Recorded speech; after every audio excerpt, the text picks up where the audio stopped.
Okay. Hello, everybody. Good afternoon. Today is our following agenda items, which is October 7th, next OEBB board meeting that it's online. And we have a couple new members today. So I would like to, if possible, for all the OEBB board members to introduce themselves. I know we have Rick and Bill, so please feel free to introduce yourself. I guess every board member, so we all know each other, and just turn the camera on if you can. If not, it's understandable. I guess I'll let my vice chair go ahead.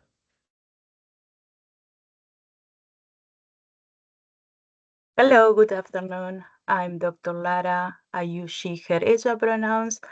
I work as a health policy advisor for Oregon Health Authority, and I'm happy to be here. All right, next board member, whoever wants to unmute, and feel free to introduce yourself. Hi, this is Robert Young. I am one of the two Oregon education representatives on the board. Thank you, Robert. Good to see you. I'm Bonnie Luisi, and I am one of the two chairs that are serving with the Oregon School Board Association. So nice to meet you. Good to see you, Bonnie. Good to see you.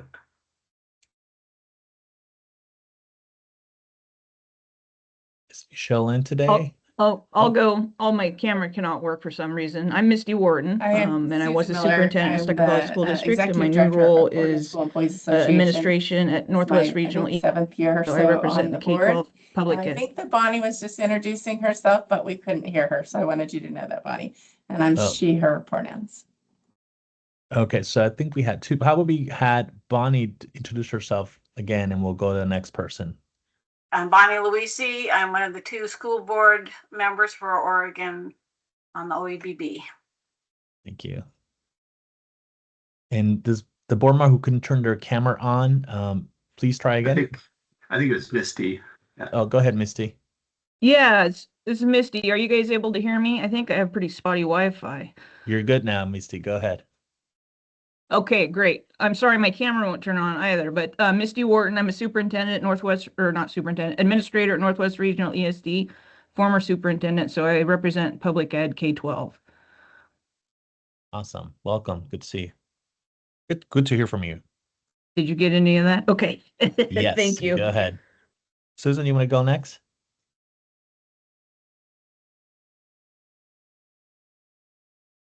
Thanks. Okay. I'm Susan Miller, she, her pronouns. I am the executive director for the Oregon School Employees Association. Nice to be here. Good to meet y'all. Hi, everyone. I'm Michelle Dewberry, and I am representing American Federation of Teachers, PCC, Federation of Faculty and Academic Professionals. Awesome. Thank you. Great to hear from you. Sally? I'm Sally Durfeld. I am the Classified Benefits Coordinator at Eugene School District 4J. How about Bill? Welcome back, I guess. That's the right way to phrase it. I was going to say everybody but Rick knows me. Bill, I'm currently in the chair for the local government's state thing. And then I am starting my 9th year now on this board. Awesome. Good to see you, Bill. Is Rick online? Yes. Rick Larson. I'm with Clackamas Education Service District board member, so representing a board seat, and brand new to the board. This is my first meeting, so happy to be here and happy to meet everyone. Welcome, Rick. Welcome to the board. And do we have Tony?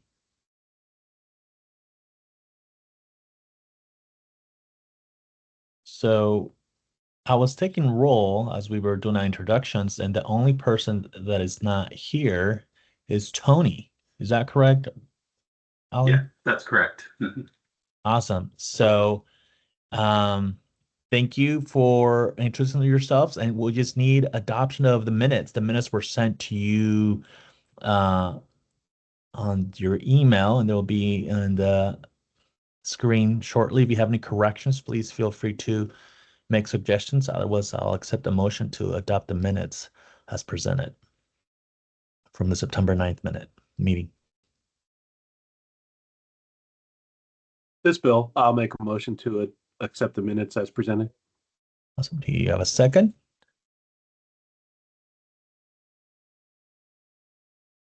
Bill needs a second. I'll second it, Bonnie. Thank you, Bonnie. All those in favor to adopt the minutes as presented, said aye. Aye. Raise your Aye. hand. Aye. Yeah. Aye. Thank you. Motion carries. We have adopted the minutes for the September 9th meeting. And then our next motion is to adopt the agenda with flexibility for today's meeting for October 7th.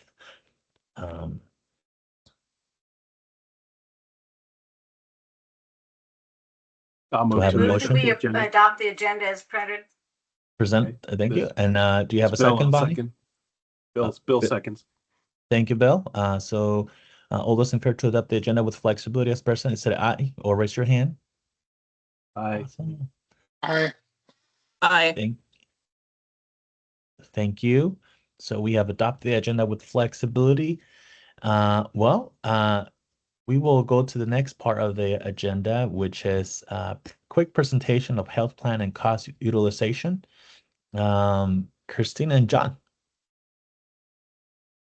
Thanks, Enrique. Good afternoon, everybody. For the presentation this afternoon, we're thinking ahead to the OEBB board retreat, which is going to be next month in November. We'll all come together for the day down in Salem. And we're thinking through what are some good sources of data that we should look at and discuss as a group ahead of time so that when we get together in person in November, we can make the most of our time together. So one of the most important things that we look out throughout the year as we're finalizing our financial renewal strategy and also setting our clinical strategy is OEBB's actual claims and enrollment information.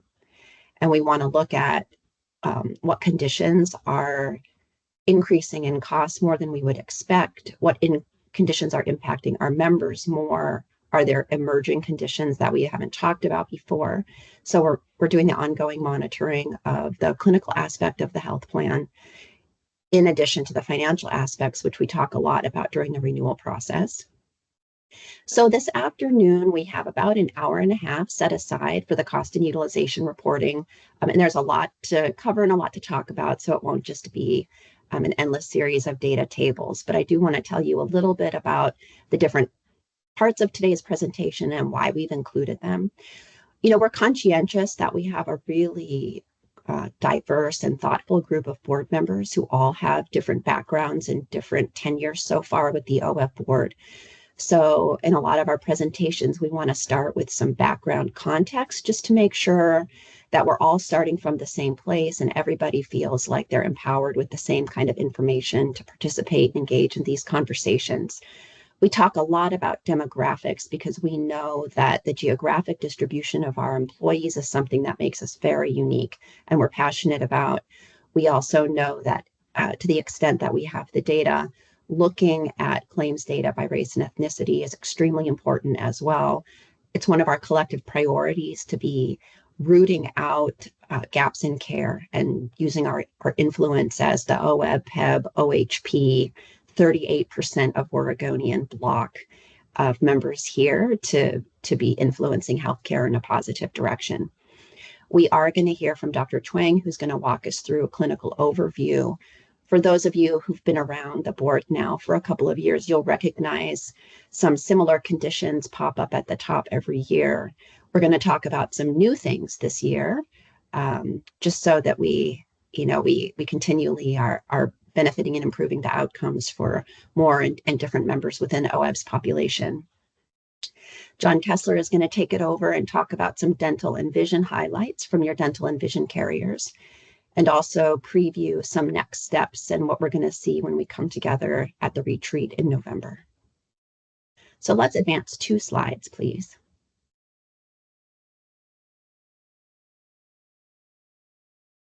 We have 2 different sets of kind of background information, just sharing some philosophy that we've talked about together as an OEBB board over the last few years at different meetings and in different settings. And one of those is health equity. There is an explicit health equity committee with some Mercer folks, Maggie and Christy, and also OHA staff supports with Sharna. And then we have board member representation as well. So there's a whole entire dedicated health equity team that's thinking about gaps in care and making sure that initiatives we undertake are practicing best standards in terms of health equity. But as we go through these discussions, the clinical discussions, the drafting of the renewal letter, renewal discussions with you next spring, we also just want to share that health equity is also integrated into our thinking from the start. So it's not like we do all of our work and then stop and ask the Health Equity Committee, what recommendations do you have? We do that, of course, but also we're crafting things from the start to achieve health equity goals and strategies, which we all know about. It's the benefit of having staff support all of our work and the Mercer teams be integrated into all of this work as we get to collaborate. So I just wanted to walk a little bit through that process of how health equity is integrated into all that we do. And it will also just give a little bit of a preview for how this process is going to work. So we're starting today, and we're going to continue this on next month in the retreat, that you, our board members, are going to determine clinical priorities. The clinical priorities are identified by assessing population-wide data, and that's what we're going to look at today, is OEBB in its entirety, and also data by geography. We're interested primarily in rural versus urban, although of course we have the ability to look at the geographic data any way we like. And then also data by race and ethnicity subset. And next month, when we come together in the retreat, we'll be focusing on the same clinical data that we're going to see today at a population-wide level. We're going to bring forward next month at the geographic and race and ethnicity subset, because we didn't want to have to rush through that. Today is very important, so it's going to get its dedicated time during the retreat. After we set clinical priorities with you next month at the retreat, CIAO is going to take over as the clinical project manager, if you will, and is going to work with your carrier partners, OHA staff, and us, Mercer, as your consultants, to identify options to achieve our clinical priorities.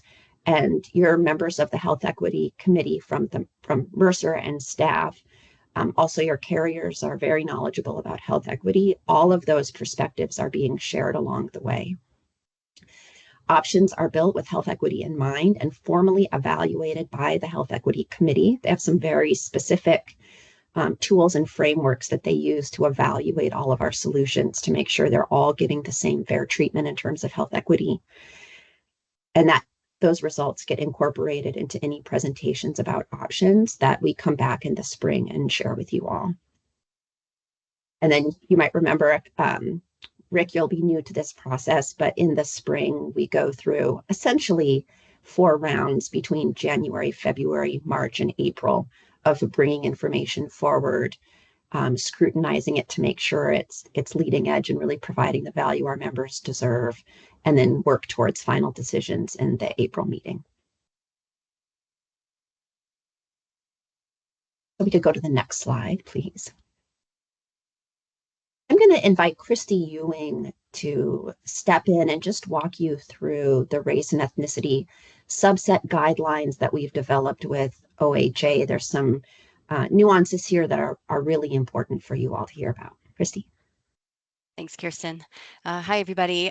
So for the race and ethnicity reporting, that we have one slide incorporated in this month, and then again next month at the retreat will be more details regarding race and ethnicity reporting. But we wanted to just bring back the approach that's being used as I'm looking at the race and ethnicity reporting. The approach we're using is called the alone or in combination. It is aligned with the U.S. Office of Management and Budget. And also we met with the OHA Health Policy Analytics Data Equity team to also talk through kind of what the best approach is from their lens as well, just to make sure that we were aligned with OHA. And so the race and ethnicity data that we have for OEB is from the open enrollment forms. And in here that there are some specific questions. And so we're looking at the most equitable way to reflect how members self-report. And as you know, race and ethnicity, there's multiple options, and there is this approach called alone and in combination is a way to capture how somebody is reporting their own race and ethnicity and really capture that in order to really be mindful and intentional of looking at different life experiences, which could mean an increased risk of disease or discrimination. So as we're looking at clinical outcomes or clinical interventions, really important to have that information. One of the key components of this is to recognize, though, that for people who are self-report of multiple race under different ethnicities, then that also creates multiple categories, and some members might be counted in more than one category. And from conversations before, we will be showing when we get into that more detailed information next month, those that reported in that category as that category alone, and then we will be showing those that reported in multiple categories so we can get a sense of that. You can see here what those race ethnicity groupings are going to be, and that we will be presenting this next November in the clinical reports.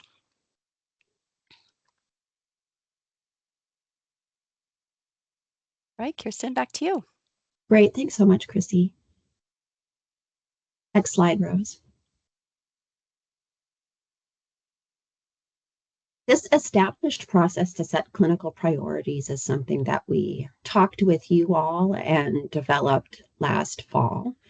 And the idea is that, you know, we have over 100,000 OEB members, maybe 140,000 OEB members. So tons of medical claims experience. And the idea here is that if we only try to identify just simply by looking at the data, top conditions in terms of spend or top conditions in terms of membership or other factors, without considering the bigger picture, we might not be focusing on the most impactable conditions for your membership. And so this slide reflects the idea that data is one piece. Data is the foundation of what we're going to use to set your clinical strategy with you. But then there are other things that we need to consider. And one of those is that the board, you the OEB board, have certain purview, and we want to stay in scope. So the conditions and the strategies that we consider need to be things that are within your power to have influence over and to improve. So that's the idea of achievable.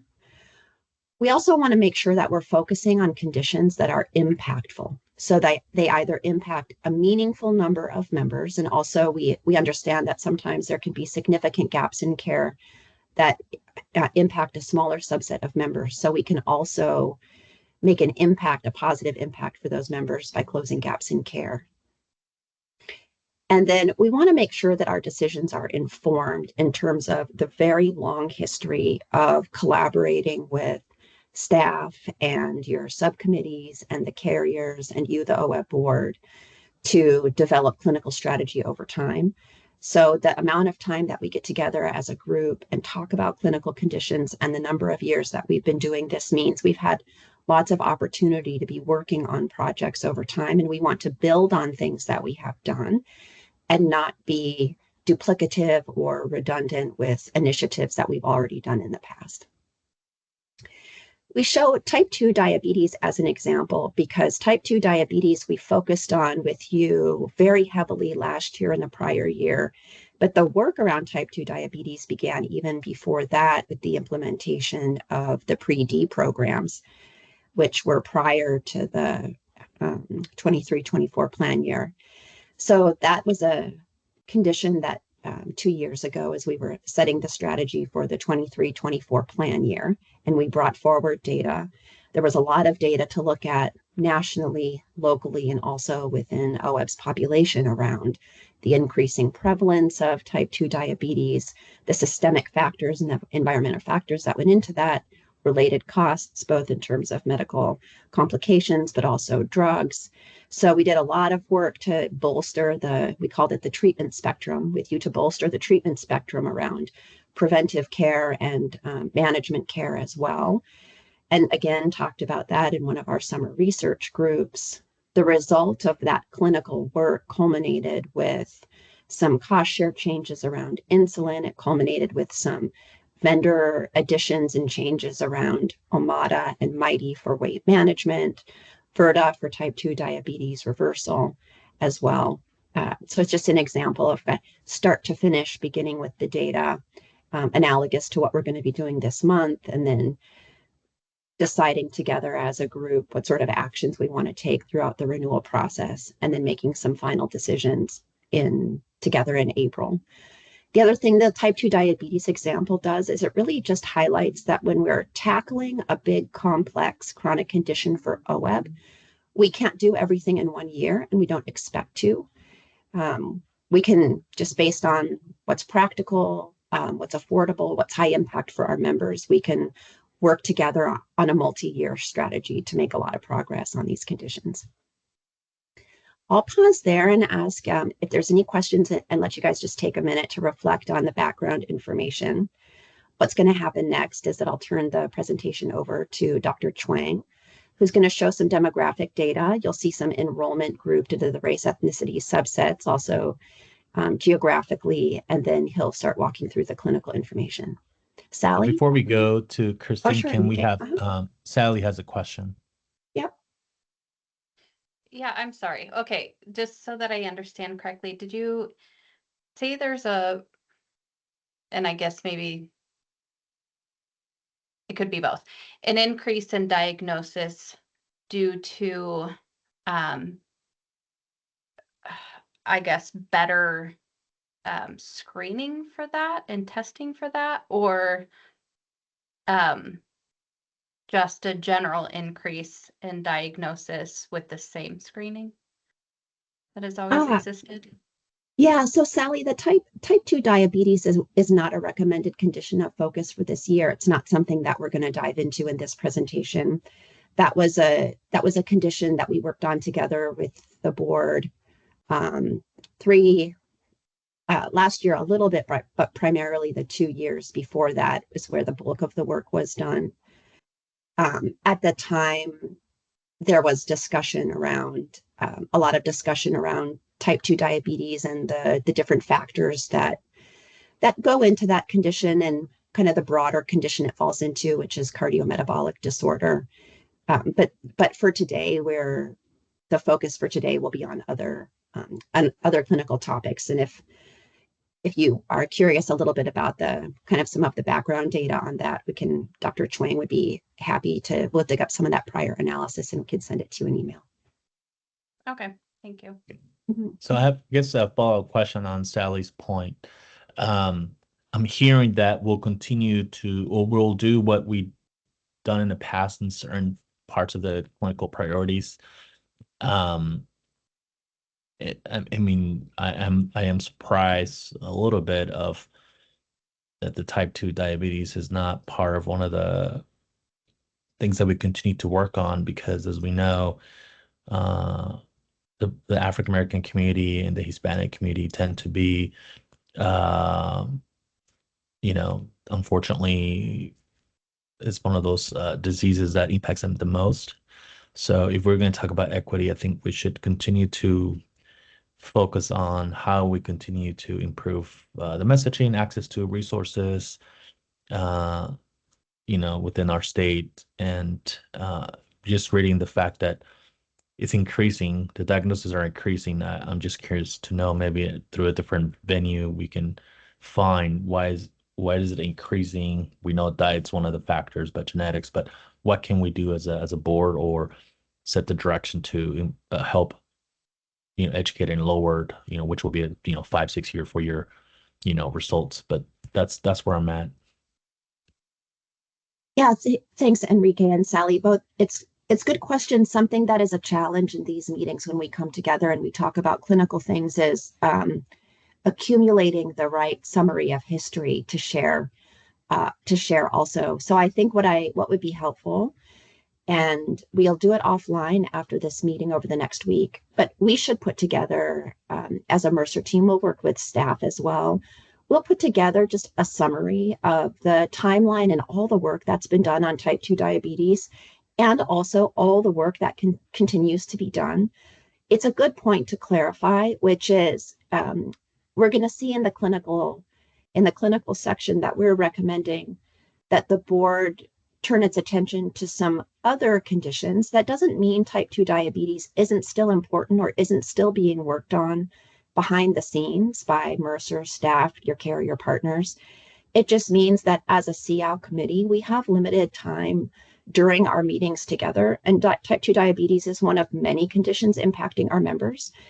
And so when we make these focused efforts to devote our attention and our time to one condition and really bolster gaps and add point solutions or monitoring processes or performance guarantees, all the different things we do, then when we get that condition, let's call it bolstered, then we as a CL committee can turn our attention to the next condition. And it doesn't mean type 2 diabetes loses priority. It just means that now it goes, let's call it more behind the scenes to continue the work on that while we together focus on new things that are impacting your members as well. And you'll see, even though we're recommending a shift in focus to 5 new areas, those areas represent about 30% of OEB's allowed medical pharmacy spend. So yes, type 2 diabetes is extremely important, and also other conditions are worth our attention too if we're impacting the health of all of our members. All right, thank you. Christine, I guess you're going to introduce our next presenter. Thank you. Rose, can you advance the slide? Yes. Good afternoon, everyone. So we're going to kind of start with a big picture, and because what's key to understand this population is obviously, characteristics, because ultimately that leads to and helps us identify and understand and put into context what's going on from a medical need and spend. So, not surprising to this group, OEB consists of 261 participating entities, but not all entities are equal or similar. So one of the unique characteristics of OEB is it's a very heterogeneous sort of collection of participating organizations or entities. Within the 261, they constitute about 74,500 eligible employees, of which a significant number, the 58,236, are enrolled in the medical plan. From a geographical distribution, there is a high percentage that are sort of mapped to the urban areas, with about a quarter rural, and then very small percentage out of state. In terms of gender, it's high proportion of female in the population. So this is very important. So this is sort of the underlying individuals that the OEB plans are supporting, and the data and the context of the data is reflected on this population. The next slide, please. In terms of the geographical distribution, this is where it gets interesting in terms of the consolidation of individuals, the members, within the Metro and Willamette Valley area. Significant proportion there. Over 50% are just in these two geographical areas as defined on this map of Oregon. However, as you can see, there's still a large swath of geography across Oregon with a very smaller distribution of members from different entities there. So as we're going to dive into sort of understanding the underlying health needs and what is going on with clinical condition and care, the importance of understanding the population beyond just age, gender, but also geography is important because we know there's an impact, and some of the strategies have to factor that in because of the variability that is within the Oregon geographically. Next slide, please. So in terms of race and ethnicity, this is the 2024 counts with the caveat, as Christy alluded to, this is self-reported data captured during open enrollments. But when we summarize it, this is sort of what we are getting numerically. So with all those caveats, this is what we know. It's not perfect, it's not complete, yet this is how the data looks. And next month we will do a deeper dive and start to understand how these reporting of race and ethnicity will look like over time, but this is the current state.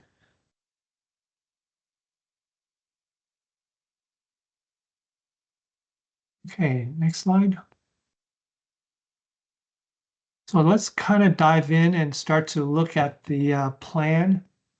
And the first one is, next slide, Rose, is going to be looking at the top level cost.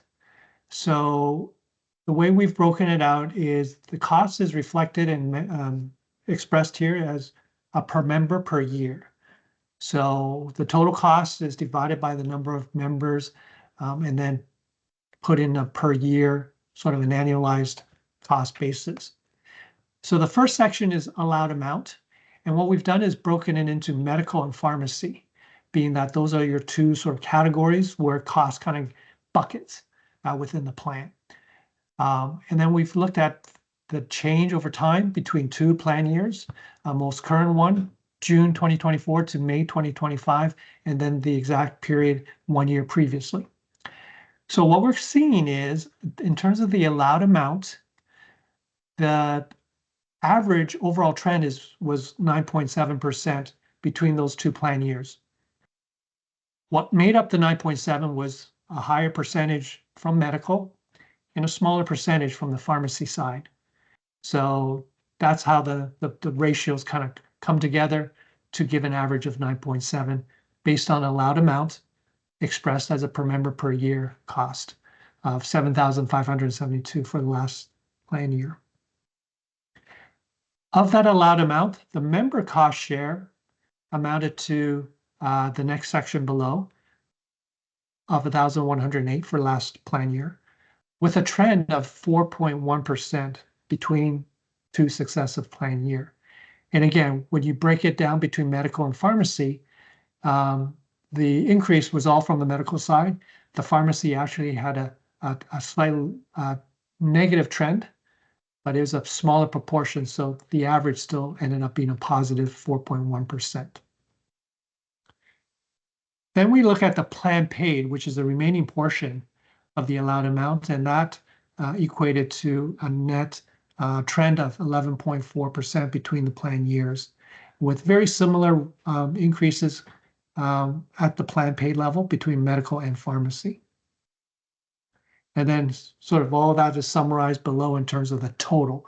So then if we just multiply by members, what we see here is the total plan cost allowed last year was 1,151 million, or 1.05 billion, and total plan paid was about $860 million.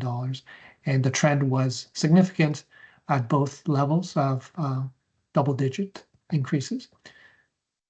So this is an aggregation of cost and the cost sharing of the plan. Let me stop there. There's a lot of numbers here. Yeah, and Rick has a question. Just Yes. a quick question, Ryan. For these tables, when we talk about a member, does that include just the employee, or is that the employee plus any dependents that they are also insuring? This is what we call belly buttons. Yes, so it's every individual. Sometimes we also express it as per employee per year, but this one is at the member level. Thank you. And I also want to recognize that Tony joined the room earlier, I believe. I think still there. Yes. And the next question is Misty. Go ahead.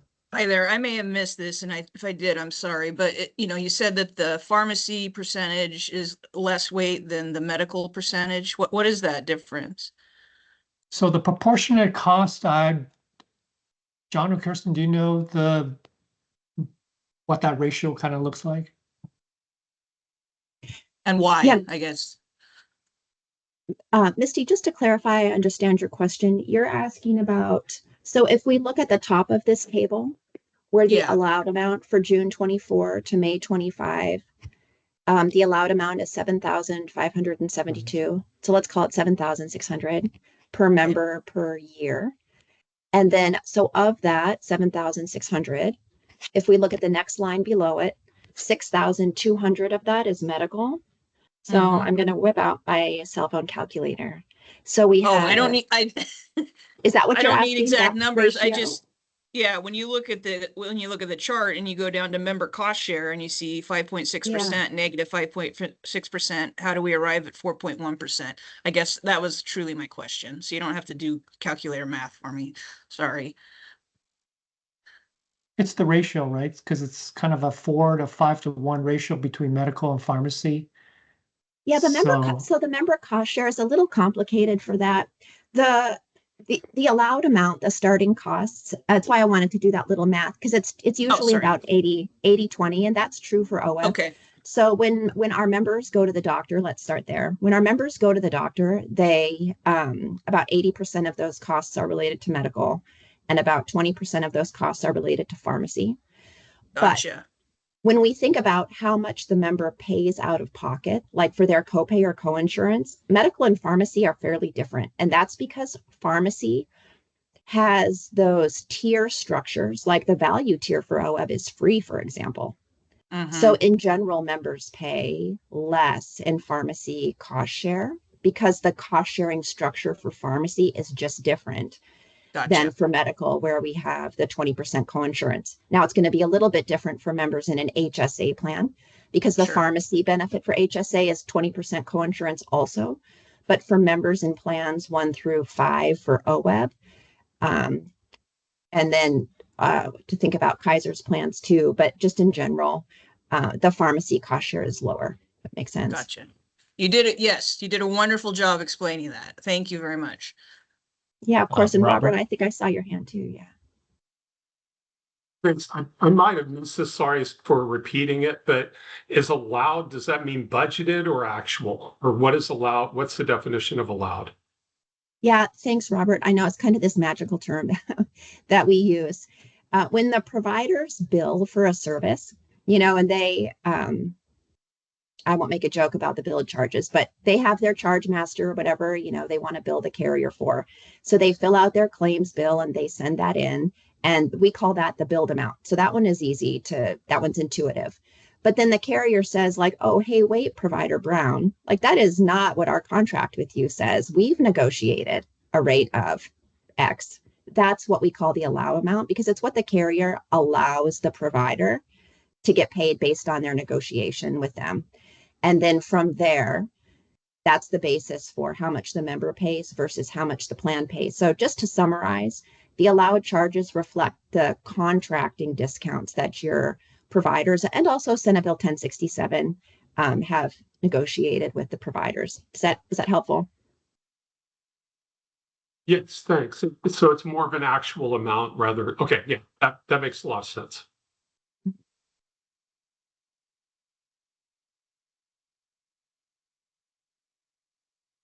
I can't see the hand. hands on my screen for that's some reason, but Tony. I thought Go maybe ahead. saw Tony. Okay, one Yeah, more. Tony. Hi, thank you. And my question may be a naive rookie question that I should, if somebody wants to take me offline and help educate me, I'm happy to take it that way. So I'm clearly understanding what you've explained there around the allowed amount and the contract with the provider. Is there a mechanism by which there's let me ask a different question. So I've come under the impression that a provider might charge one rate for procedure A when insurance is presented at time of service, and a different rate for procedure A if the individual presents as uninsured. Is that a common occurrence? And if so, does OEBB have the ability to not contract with any provider that proceeds with that approach to billing?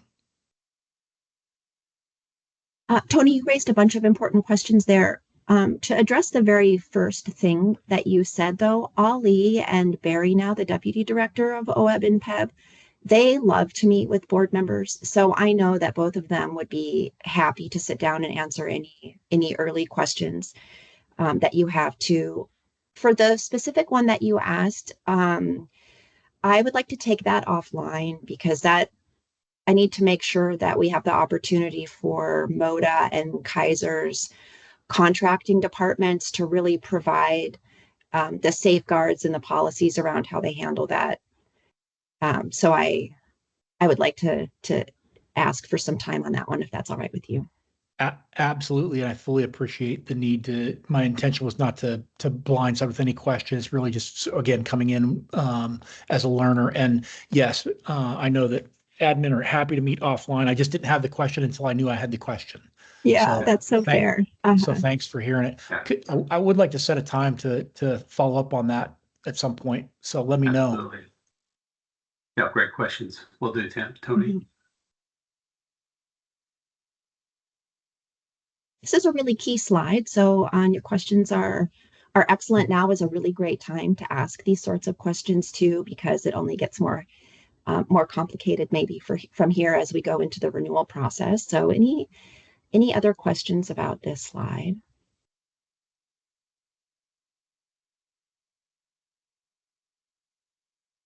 And we can always come back to it if something sparks in your memory as we go forward.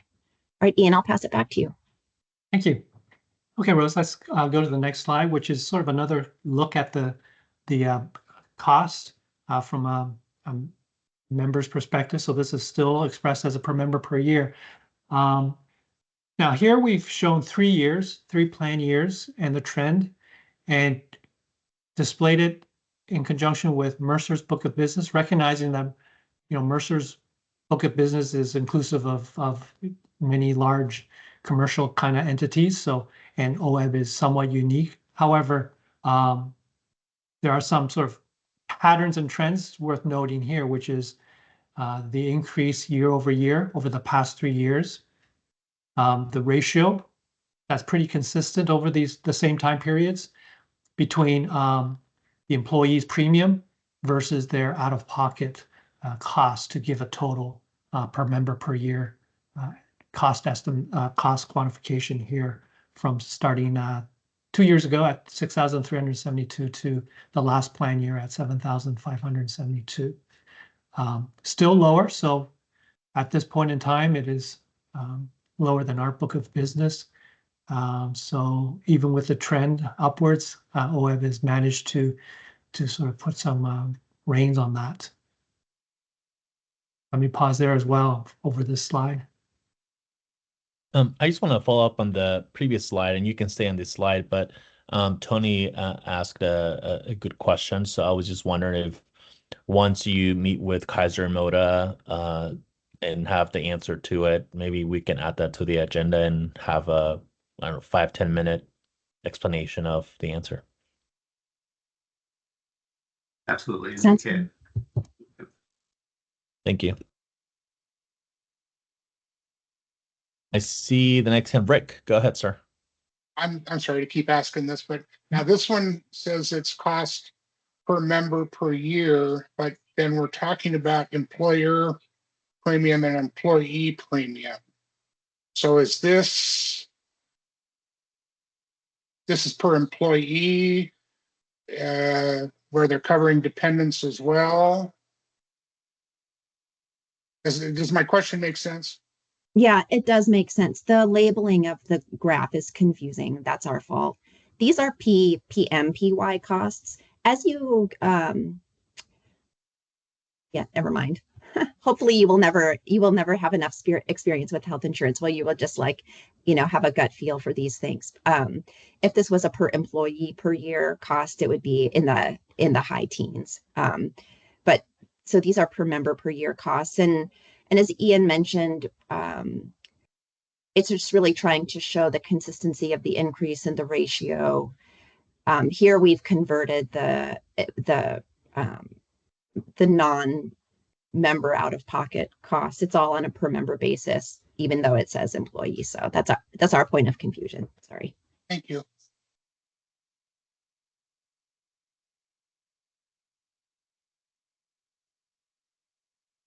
I see no questions, so we can move forward. Okay. Next slide, please. So now we're going to look more at the categories of costs or the types of services that get charged and the trend over the same time period. So on the left are sort of the buckets of services that are paid through the medical plan, starting with inpatient admissions versus outpatient surgery, ER visits, outpatient visits or OVs, and that includes primary care and specialists as well. In that bucket, we've got behavioral health and related care, procedures related to radiology, followed by lab tests, and then the big bucket around sort of facility, specialty, pharmacy related cost. So these are specialty medications, and it's somewhat arbitrary, but the way we think of specialty is very specialized, unique medications. They tend to be relatively new, and they typically are used by much fewer individuals in the population because they're treating some of the less common conditions. Less common, I'm doing air quotes, because everything's relative.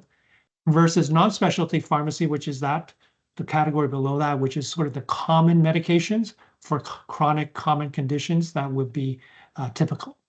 So that's how we sort of categorize medications dispensed through the pharmacy. And then there's the all other catch-all bucket and reflecting a percentage change there. So when we look at the change over time, the change by dollar amounts between the plan years, we can see the significant categories around specialty pharmacy and facility, as well as outpatient surgery. And so those two sort of are the most far right. And then you see the distribution of those costs in the pie chart as reflected in the right there as well. So what's unique about facility and specialty pharmacy is they're big unit cost ticket items, meaning on a per use or per treatment, they're expensive. They may not be as frequent. Like I said, specialty medications are very specific for certain conditions, but their high unit cost is what's driving some of this high dollar change amount. So something we can look into further next month is sort of what are the drivers within each category, right? So within outpatient surgery, as an example, is it more people are having surgeries, or are the surgeries themselves increasing in cost? Or is it a combination of both because it's a multiplication kind of a scenario?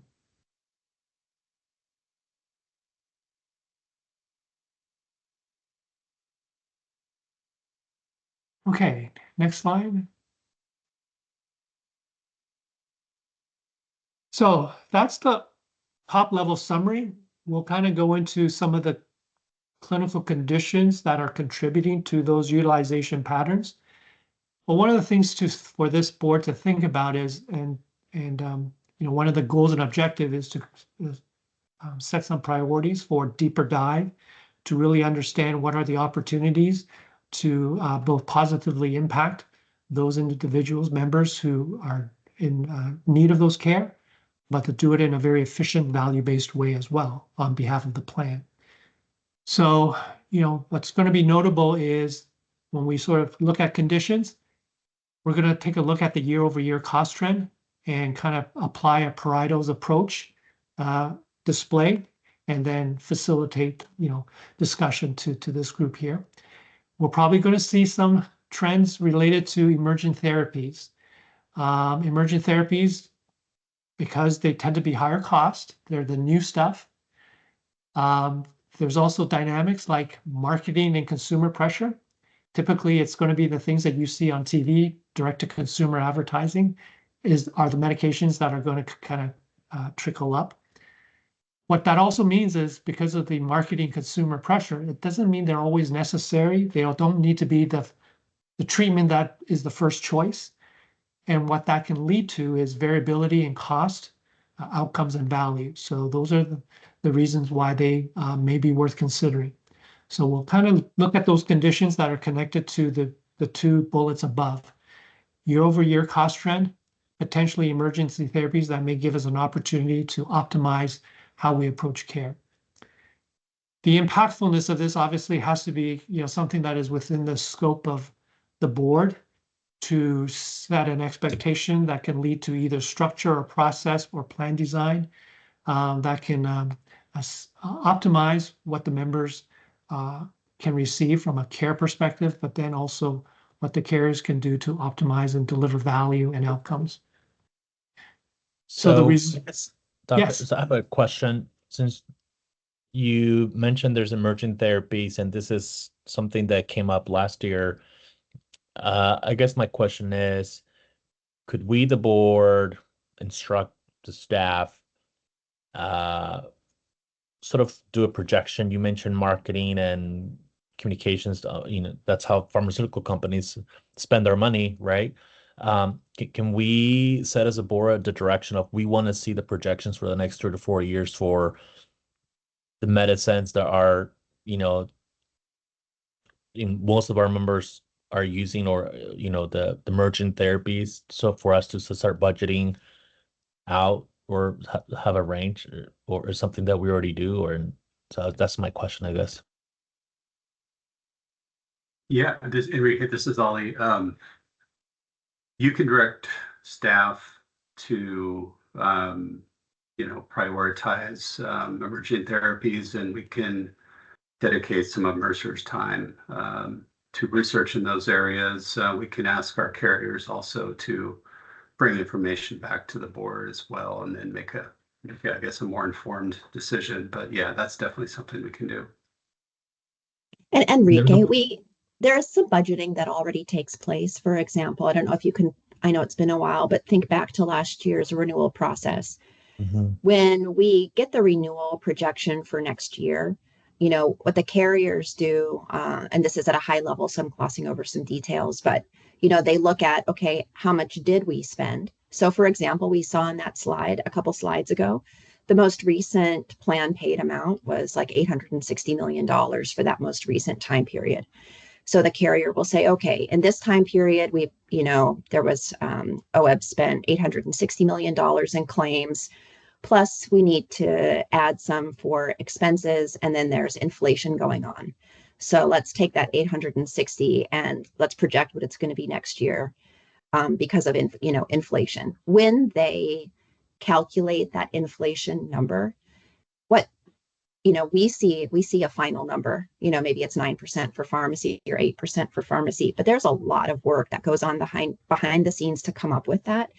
And the carriers are thinking about what trends am I seeing by the value tier, the brand tier, the non-preferred tier, specialty tier, what's in the pipeline, what's losing brand patent, generics coming on the market, So all of these factors are going into the pharmacy trend. So, I guess in the near term anyway, for the next year or so, we are able to do some of that budgeting. We have in the past seen explicit specialty pharmacy loads for new therapies, or for example, when Humira, the biosimilar for Humira Amjevita came to market, OEB got a specific renewal credit for that in the renewal. So we are able to do, to budget for pharmacy expenses as we know about them in the renewal. And also the carriers, Kaiser and Moda, both have, pharmacy committees who are monitoring pipelines and drugs that are in earlier stages of clinical trials. So as Ali mentioned, it's a really interesting idea to have them come and talk maybe about what's 2, 3, or 4 years down the line, if we're interested in having a better handle on that. When I think about budgeting, I think about 3.4%, and how we get there, comes into play as well. But the longer term pipeline is an interesting topic, but short term, I think we capture the budgeting through our renewal process. Yeah, and Enrique, I think a lot of this utilization and cost trend information is really teeing up the retreat next month and really getting down to priorities, talking about 3.4%, talking about the next legislative session, talking about a lot of priorities and strategies moving forward into the next plan year. Okay, thank you. Yep. Yeah, so if we factor in these two columns here, what percolates up to the top is the 5 conditions that we are tabling and asking the board to kind of consider. So it's behavioral health as a broad category, mental health, cardiovascular conditions, infections, specifically maybe around sort of HIV, immunologic conditions, which is a very broad category, but really it's around specifically the Crohn's and ulcerative colitis, which medically we call the inflammatory bowel disease.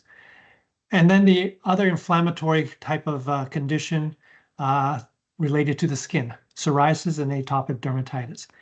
Now, when I list and describe the 5, it is quite diverse, right? So we have conditions that are potentially larger in prevalence. Then we have other conditions that are smaller.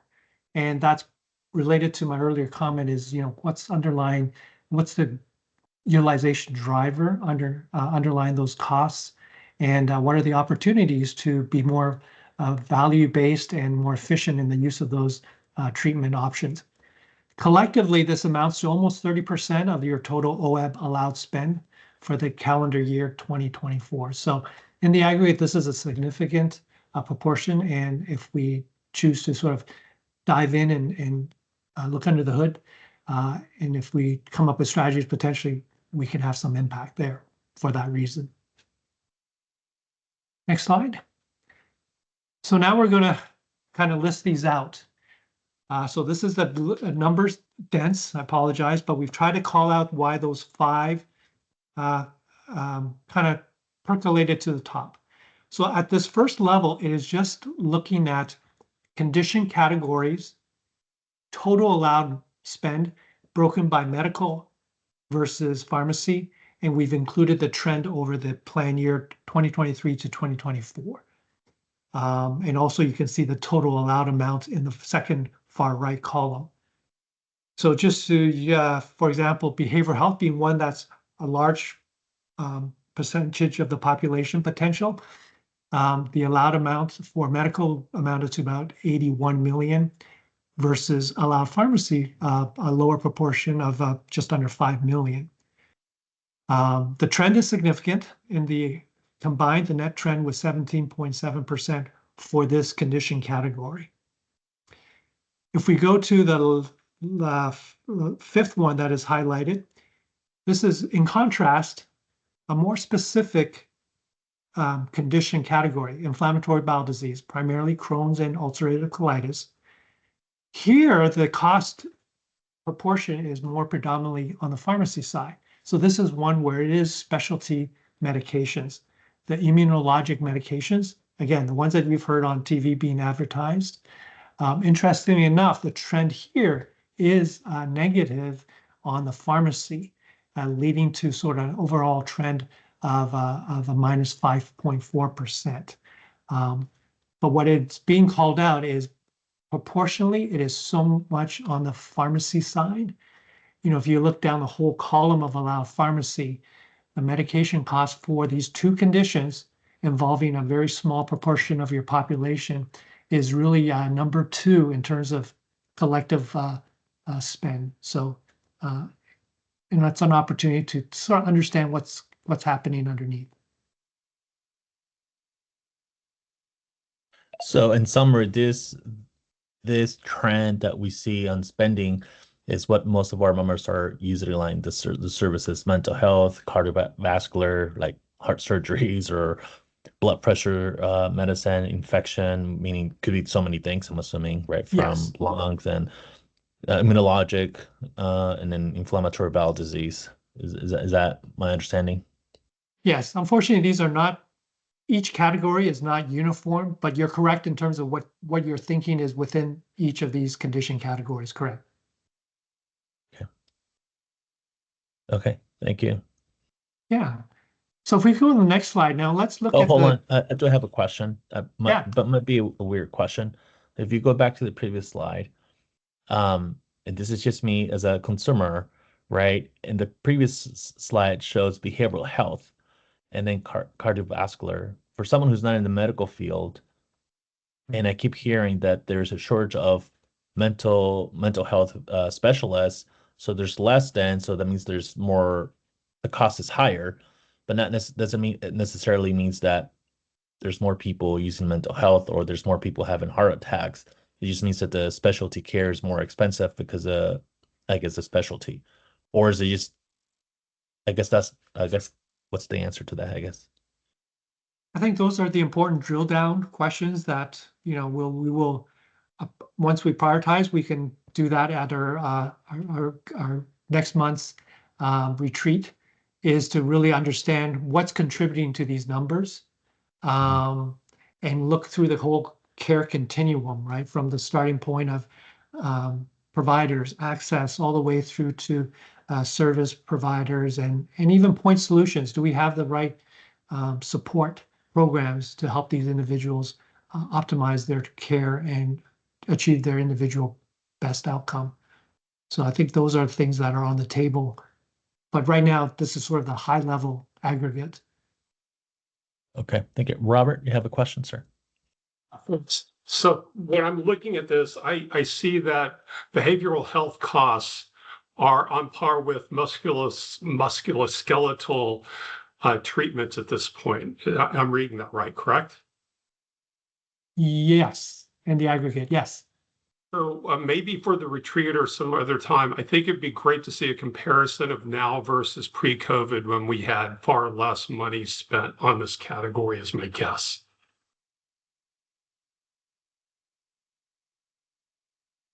Yeah, thanks for the idea, Robert. Will do.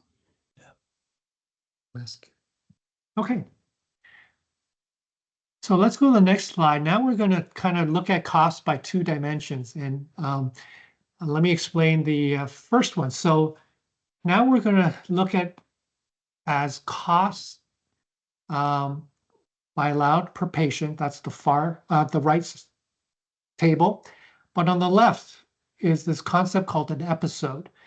So for each of these conditions categories, we're going to rank order them based on episode cost.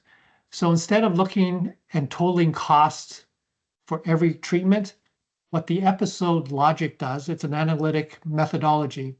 It basically counts various treatments together as one episode.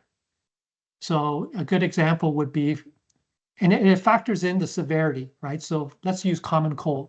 So an episode for a common cold would typically be very short and only a few claim items, right? Typically an office visit, maybe a sinus x-ray or a chest x-ray. So the logic would define that as one episode, one treatment, versus something that is more complex, where you're having multiple visits, possibly with multiple physicians. So something like cancer or joint replacement surgery, the logic would say all these treatments together really came to one treatment episode. So if we use that and do the counts, here is how the ranking of volume defined by episode kind of look like. What we see is pretty consistent top 10, right? If we do a parietal, the top 10 list stayed pretty similar over the 3 plan years that we are showing here. Where the variability really happened is in the top 2, where it just kind of switched ranking order, right? So basically, eyes and ear kind of last year superseded infection, which had historically had the most treatment episodes. So how I interpret this is people were the most common condition category being seen by members was around infection until this last year, where conditions related to eyes, ears, nose, and throat, that's what ENT stands for, became the top one, accounting for about 339 per 1,000 utilization rates. The column on the right. We talked about in the spring of last year, we went through very similar data, and the eye, ears, nose, and throat came to the top as well in terms of number of episodes per patient. And we dug into it a little bit. And the conclusion was that we live in the Pacific Northwest. And, the truth is that cold season comes around and we get a lot of sinus infections here. But to your point, if you look over on the right, and as Ian was describing, maybe the encounter for a sinus infection is an office visit with maybe a face x-ray or something. It has the lowest allowed per patient cost at $685. Whereas one of the 5 conditions that we are wanting to focus on with you this year is inflammatory bowel disease, which has exactly the opposite scenario. So in terms of episodes per 1,000, it's at 4. But the allowed per patient, because of the high cost drugs involved, the allowed per patient is number 1 on the right. So again, it's illustrating something we talked about earlier in the afternoon as well, which is, when we're thinking about impacting our membership, we're not just looking at volume, which conditions impact patients the most, but we're also having a broader view of impactable. And this one, in that case, it's due to cost because of high cost drugs.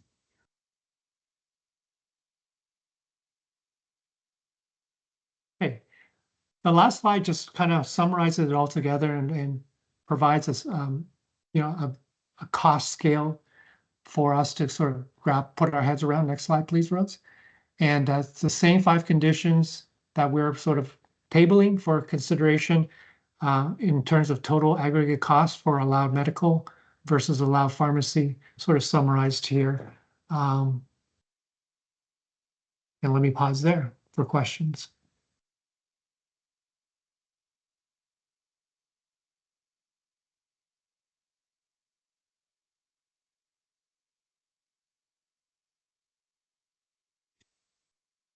Thanks, Ian. Okay, thank you. John?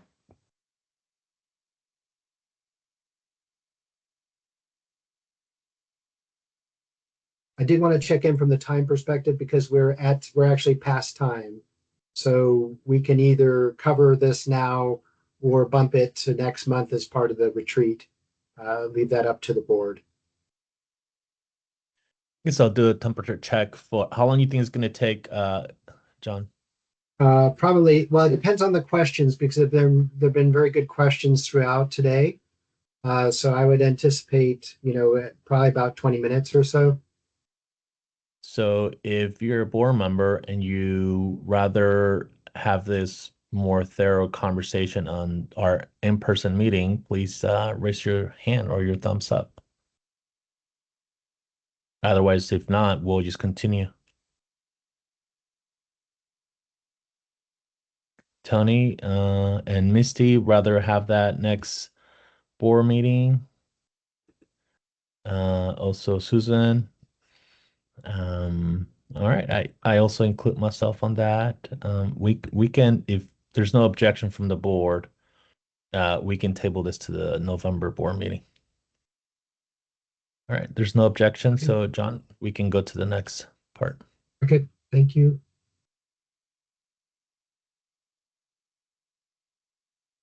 So there's, so are we tabling it? Sorry, Enrique, are we covering it now or are we doing it later? Oh, we're gonna table it for the next board meeting. Okay, that's what I thought I heard. Okay, just wanted to confirm. Thank you. And you can put your hands down. Thank you, board members. John, maybe the last slide though would just be good to end on, so we get we have the opportunity to close things out before we see the board for the retreat in November. Yeah, exactly. It was just the dental and vision slides. So when we're changing there should be one more slide. Continue down. Sorry, there are a lot of slides, which is why part of the reason we wanted to bump it. So appreciate. So next steps. So I think in terms of preparing for the board retreat next month, this is giving you a bit of a preview. You know, it's always that time of the year to really look at our goals and reaffirm what what the board is trying to accomplish. You know, today we addressed the cost and utilization reporting at a high level, you know, overall. And what we'll see in next month is really some of those health equity subsets that Christy was talking about. The other piece is really, and then we'll be starting this today with Christy, is really affirming the you know, a health equity strategy for the board. So this is work the board has already been pursuing around health equity, and it's really a matter of more formalizing that as a strategy that the board adopts.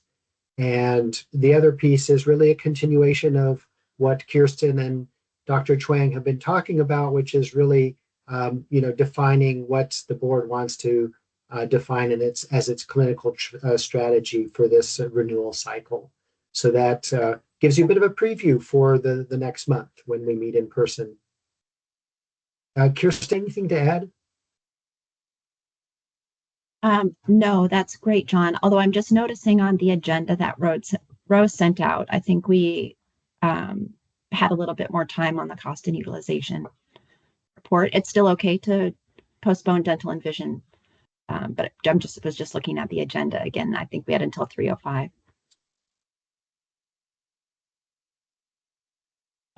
Well, we as a board, I guess we took the decision to just move forward for the next November meeting. And I think that'll be a good segue since we'll be talking about affirming healthcare and the clinical strategies and equity work as well too. So it'll be fresh in our minds when we review that in November. Great. Sounds good. Question from Tony. Go ahead, Tony. Thank you, Enrique. Can I just ask for clarification around the essential question, if there is just one, but the this utilization and cost data that we reviewed here just a bit ago, are you able to sort of capture what the essential question for the board is? Yeah, Rose, can you please go back up? I have the PDF open so I can give you a slide number. If we can go back up to, I believe, slide 16, it's the one that has the purple rows highlighted. We can articulate the essential question for you. Tony, thanks for asking that. So the big picture of this slide is that behavioral health care, musculoskeletal conditions, and cancer represent the top 3 conditions in terms of spend for OEBB members. We have highlighted behavioral health, cardiovascular conditions, infection, specifically HIV with an infection, immunologic and inflammatory bowel disease, not necessarily the top 5. But in looking at this list, you know, if we think back to, okay, what's impactful and what would make the most difference in terms of health outcomes to our members, in terms of premium affordability, we're looking to conditions that impact a lot of something. maybe meaningfully there's a gap in care, or maybe we're impacting a lot of members, or maybe a big portion of the spend is tied to that condition.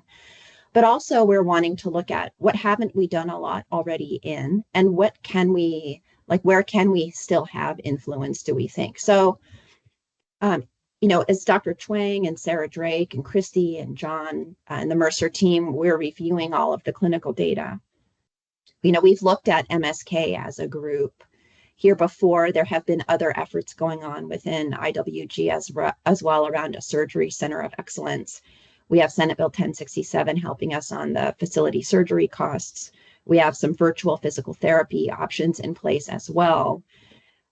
With cancer, we have screening metrics that we watch closely within the CAO that are part of the carrier contracts around cancer screening rates. We recently implemented GABI to increase breast cancer screening rates for OEB members.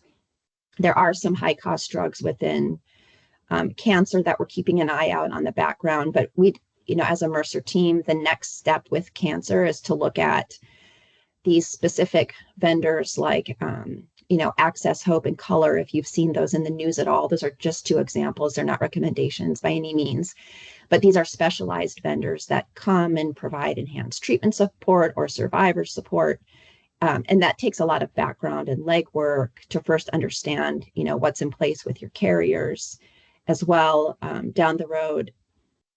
So we weren't recommending bringing that forward for this group because for all the reasons that I mentioned.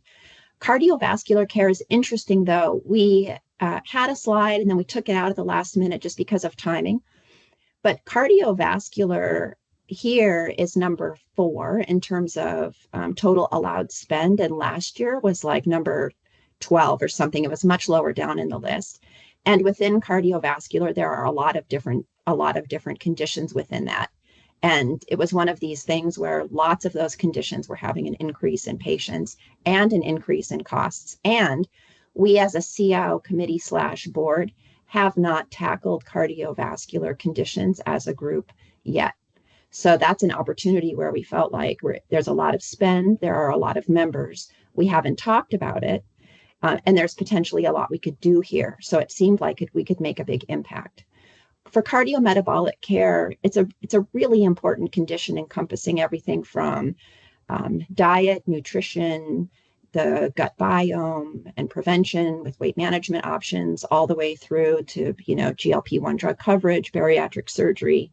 Like there's just so much there with wellness that we've really worked on extensively with you all in CAO and the board and the summer research group.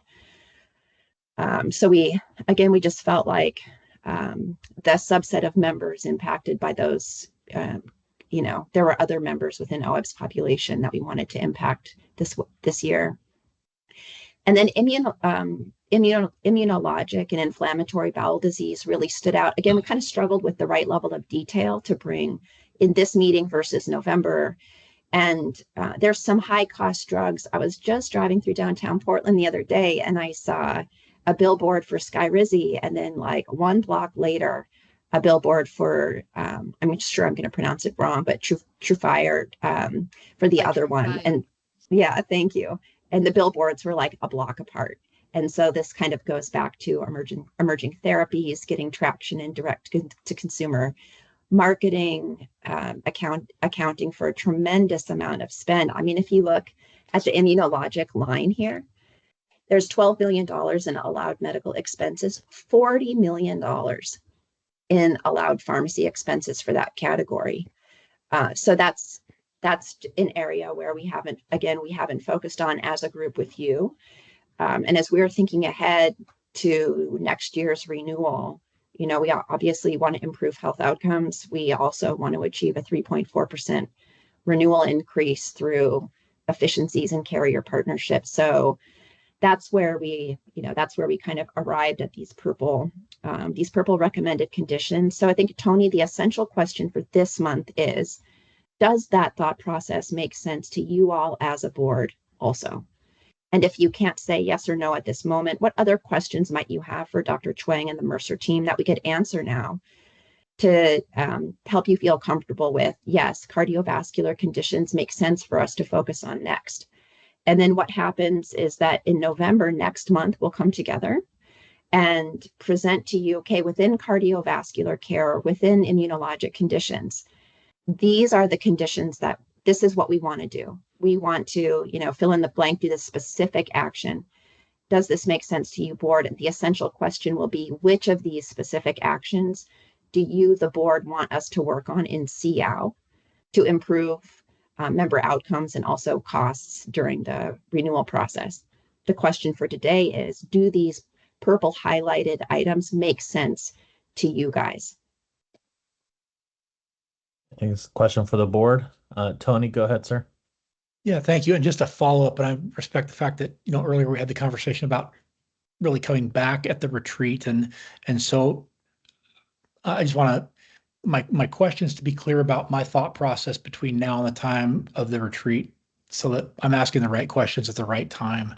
And so what I'm hearing, just to summarize, is that the question for the board is, are there actions that OEB can take in the contracting process to influence carriers by establishing a set of expectations around what they might or might not propose at the time of renewal? Am I summarizing that accurately? Yeah, I'd say you get to be even a little bit more prescriptive than that, Tony, which is the OEB board can more instruct the carriers to accomplish certain things that the board wants them to accomplish. But otherwise, I think you said that very eloquently. Yeah, thank you. And that you said it, you summarized it even more crisply right there. So that's really helpful. So it's not about influencing or making any determination around the dollar figures that we see in the columns presented here. Instead, it's about making decisions that influence the carriers in how they propose the policy revisions that then in turn affect the dollar figures. You got it. Yeah, okay. I appreciate your patience. So thank you. Thanks, Enrique. Of course. And I see Rick has a question. Go ahead. So I like the way this is laid out in the explanations that we've heard. And I think you said this before, but I want to be very explicit. This has all been reviewed with an equity lens as well to make sure that we're not missing a condition on this list that is particularly impactful of a subgroup. Yeah, so the plan, oh, go ahead, Ollie. Oh, I was just going to say, I mean, that's a wonderful question, Rick. And, that's really the purpose behind having a joint health equity committee focused on decisions like this, so the board can feel good about putting their best foot forward. Rick, kind of like you and I talked the other day, and this relates to Tony's question about, this time of year, we really want to bring the board data, information, education to prepare you for the retreat, to make some, priority decisions, and then starts the annual renewal contracting. And that's, when we put together a list of things that we want our carriers to really focus on and do for us to make our plans more efficient and more equitable. So yeah.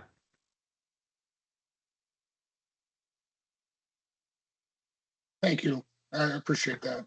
Yeah. Misty, go ahead. Yeah, this all makes sense to me, and thank you so much for the detailed explanation. It really clarified a lot for me in my brain. So I'm in support of this. So I guess my question is, Enrique, are we looking for a motion here, or are we just moving forward with a thumbs up? This is what we want to focus. What's the step here?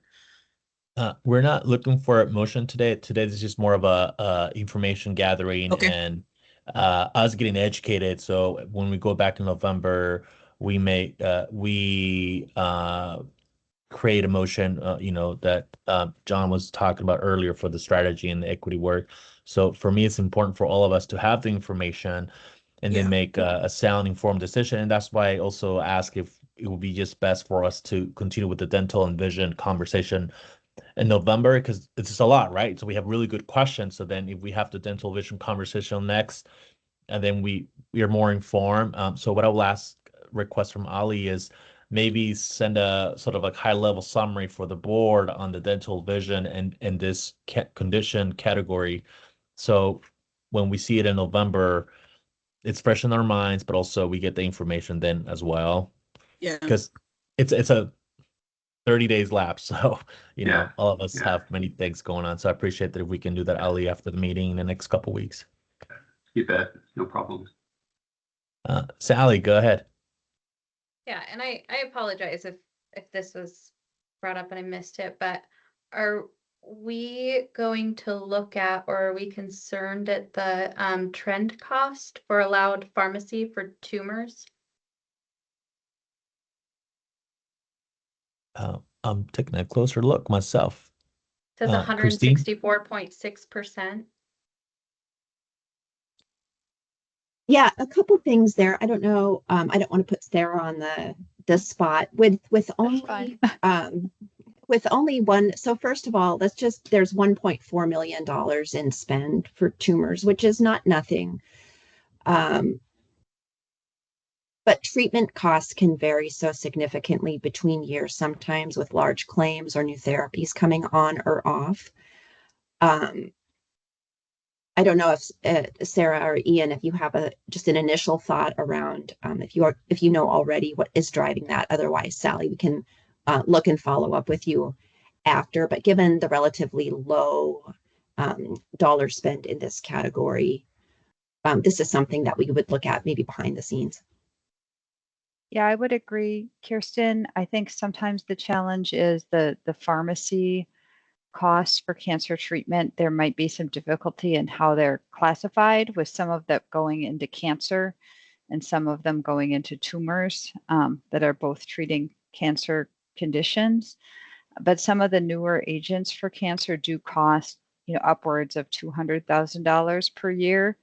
And so even if you have a change of just a couple additional people with a certain type of cancer that falls into this tumor bucket, you could end up with a big increase just based on a couple of members. But I agree, we could take it back and dig into more detail for you. On that note, Yeah, can I we think have? that.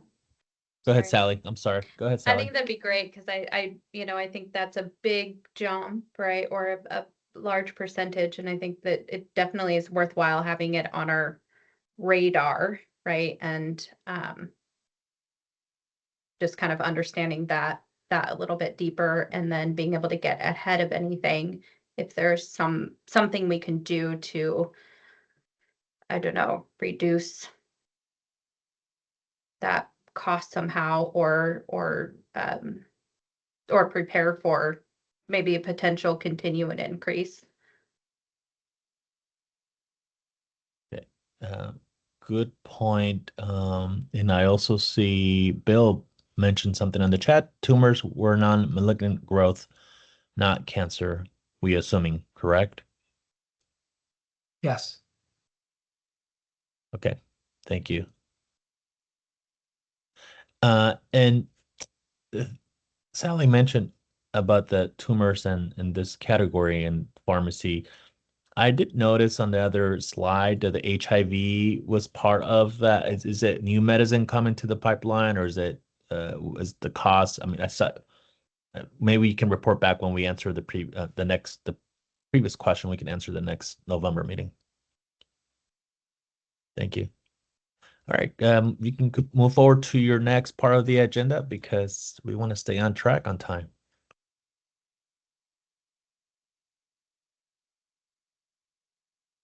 Well, it is actually a break time, right, Ali? So we can finish this up and go to break.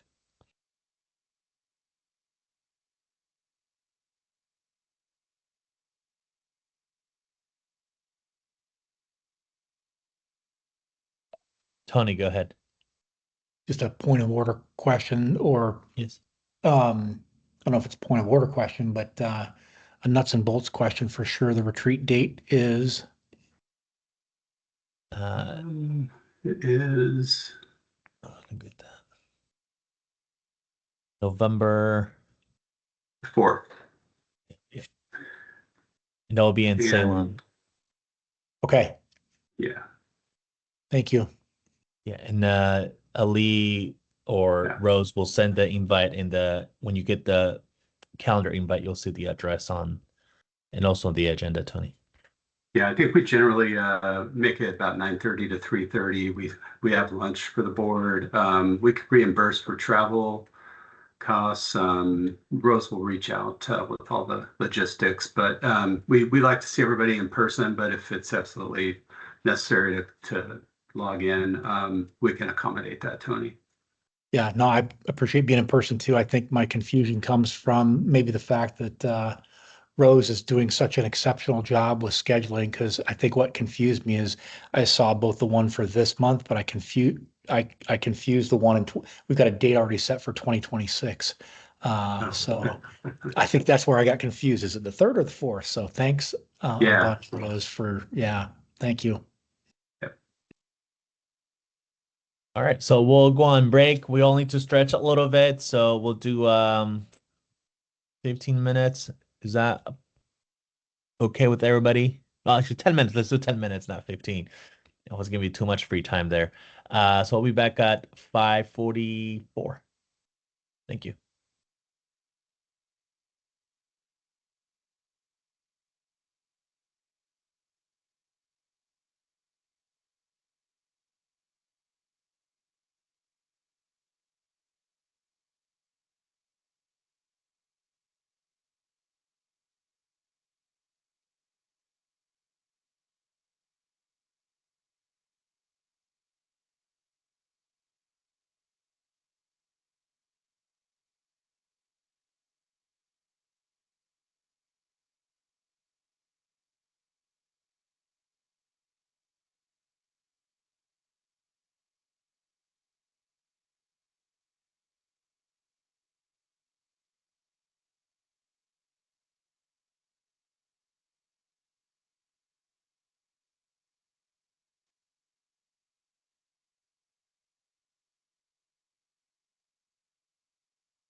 All right, everybody, it's time to convene our meeting.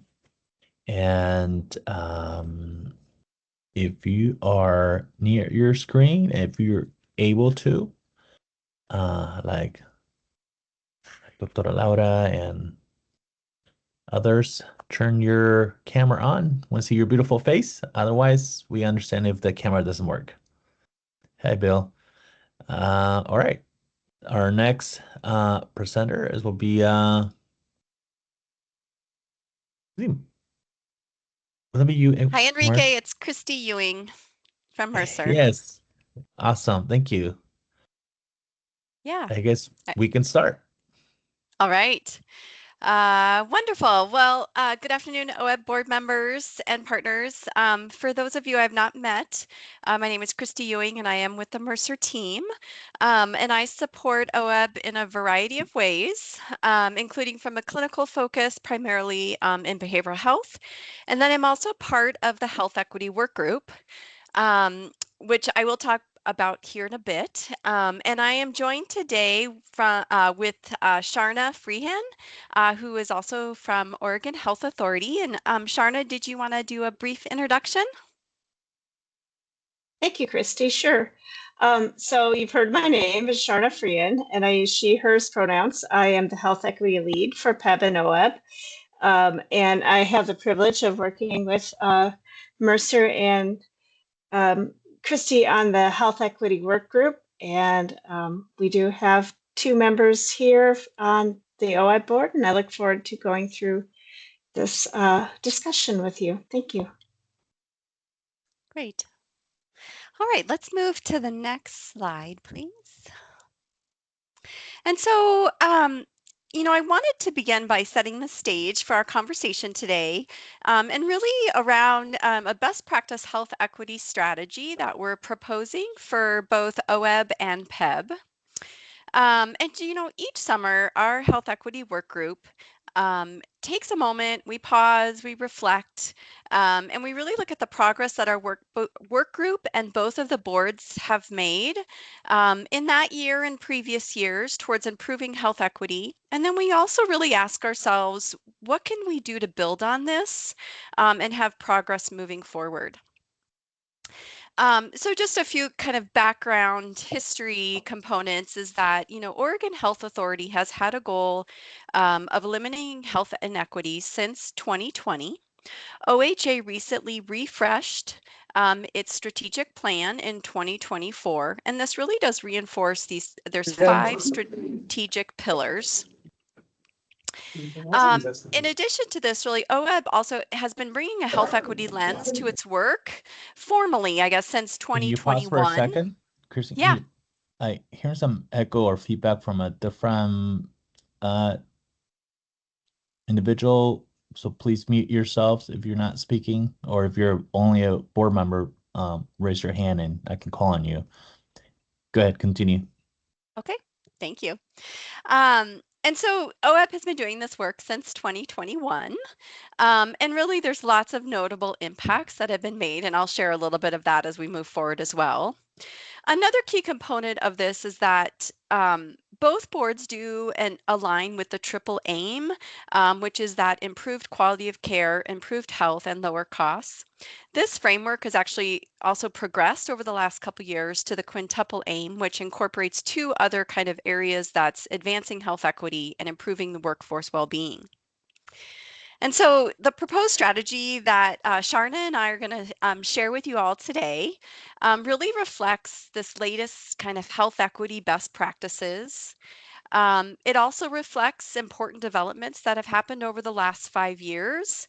And these include also there's new health equity accreditations, as we heard from carriers earlier in CIAO that they are going to be trying to achieve these health equity accreditations.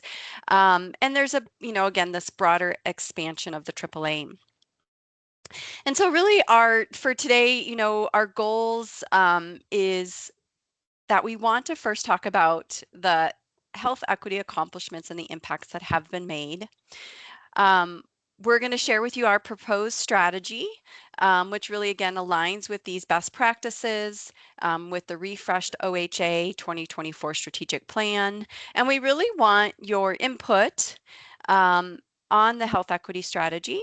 And then finally, at the end, we will request a motion for recommendation of adoption if you feel that that is something the board wants to do at that time. All right, so I'm going to move then to the next slide.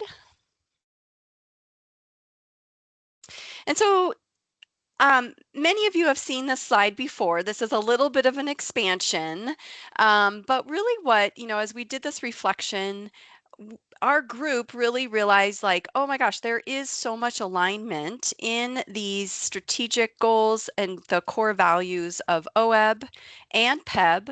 As you can see here, the different colors are showing and demonstrating the alignment. So for OEB's goals, that providing equitable access to quality care, reducing out-of-pocket costs, and that member education. These also are aligning again with AAA. And then also on the far right, you can see these OHA strategic pillars. So the strategic pillars are transforming behavioral health, strengthening access to affordable care for all, building on OHA's internal capacity and commitment to eliminate health inequities, and then fostering healthy families and environments. So all with this is just demonstrating is that there is this alignment that we have been working with and that the boards are continuing to collaborate and being in alignment in the goals that they're working towards. I have a question. Yeah. Maybe it's more of a visual thing, and I just maybe conscious that we're talking about the equity strategic alignment or the proposal for our next November meeting.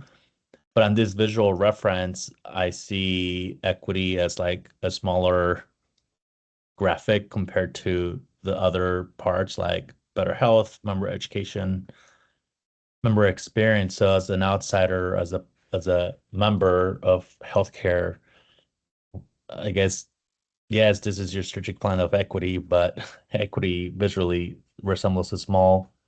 I guess my suggestion to this presentation for November, if I was to allow to give critique, is that maybe we should put better health, parentheses, equity, member education, equity. Like equity should be embedded in every single category that we have on those goals, right? It's just not just standalone. Like equity and lower costs. We should aim to lower costs of healthcare and access to healthcare for. You see what I'm saying? I do, yeah, and I appreciate that that perspective, Enrique, as far as the visual of this. That wasn't our intent at all. It was, and I think that is, you're actually speaking to the reason that our work group is bringing this forward as a proposal to the OEB board, is that we really do see equity being as part of all of these aspects. And for that reason, we're proposing a health equity strategy. And you'll see that when we get to that strategy, it is going to pull in actually all of these aspects are part of that strategy. We just did not do a great job of visualizing that right here. And so thank you for that. Yeah, no worries. I totally understand where we're coming from. I just want to avoid any misrepresentation from people who are not part of the board and seeing this for the first time. Yeah, I appreciate that. All right, so let's move on to the next slide then, please. And so through all of this, we have, as we've referenced many times, is our Health Equity Committee. And our committee supports the goals and vision of the board. And so there's a couple ways that we do this. Through strategy, we support the board strategy, OHA's commitment to the 2030 health equity goal. And then also, prioritizing, bringing forward all of those equity components. Rick, I so appreciate your question earlier about, have all of those different conditions been looked at from the perspective of equity? And that is really what our goal is to be intertwined into all of the board work streams, to have that consideration and deeper dive that we're doing as a committee, and then bringing that forward to boards for your consideration and decision making. The way that we do those health equity considerations and is that we do have a couple mechanisms in place. So we have what's called a health equity screening tool, which is a systematic way that we can apply a set of perspectives, questions, things to look for, and so that we do that equitably against different programs. We do a lot of collaborative work with the innovative work group and also with CIAO. And then ultimately, again, our role is to provide the boards with those health equity considerations as you all are doing your work and making decisions. One other thing I'll just say about the Health Equity Committee, it is made up of, we have some of us folks from Mercer, we have a good handful of folks from OHA staff, and then we have 2 board members from OEB, and we have 2 board members from PEB that join us. Our committee typically meets every other week, and then we have our board members join us quarterly with the option for some ad hoc meetings as needed. And that's Rick raised his hand. Yeah. Go ahead, Rick. This is really a newbie question. I'm totally new to the board.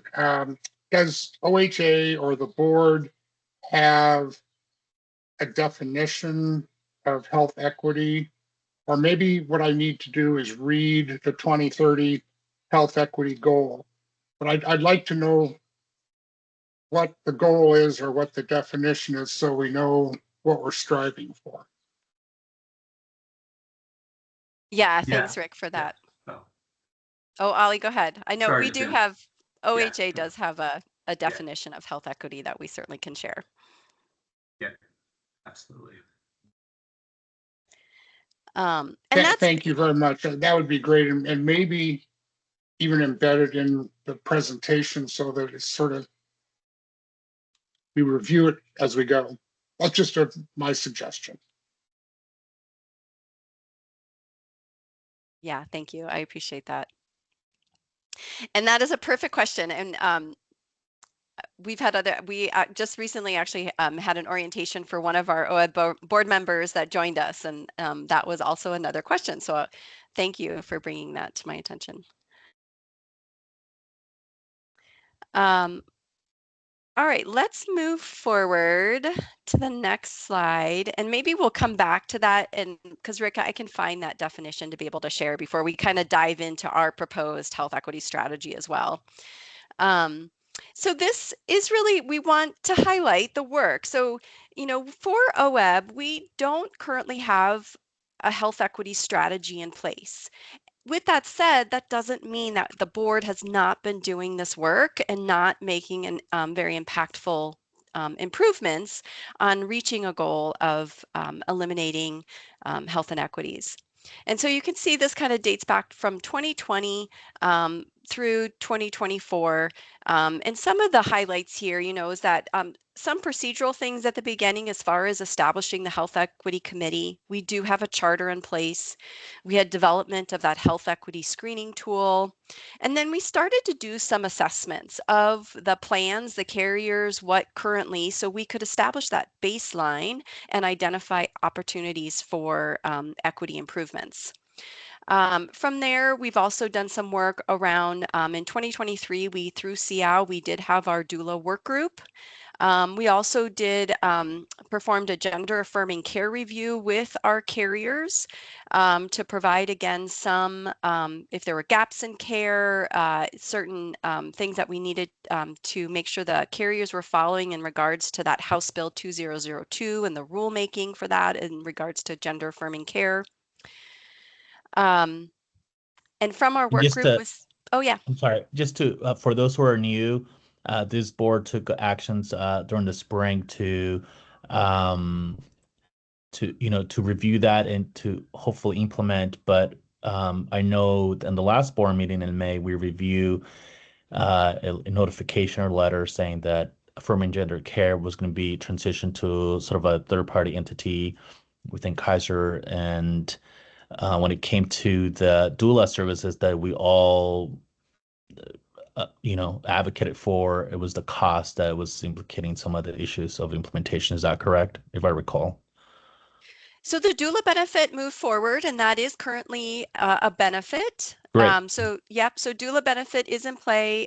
We just completed the first year, October 1st of 2024 through September 30th.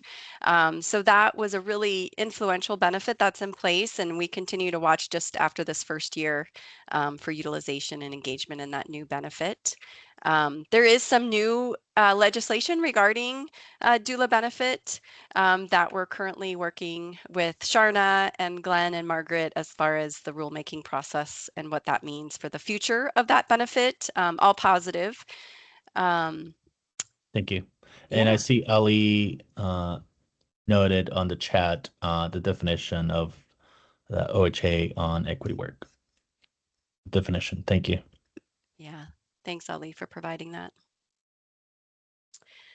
And then just one of the most recent high impact decisions the board made was we established some minimum language standards with our carriers and their vendor partners, which is at a minimum that English and Spanish needs to be provided for all collateral. And that is in speaking, in digital, in written format, that our communications, different engagement pieces for marketing efforts to engage people in the healthcare programs and systems needed to be in both English and Spanish.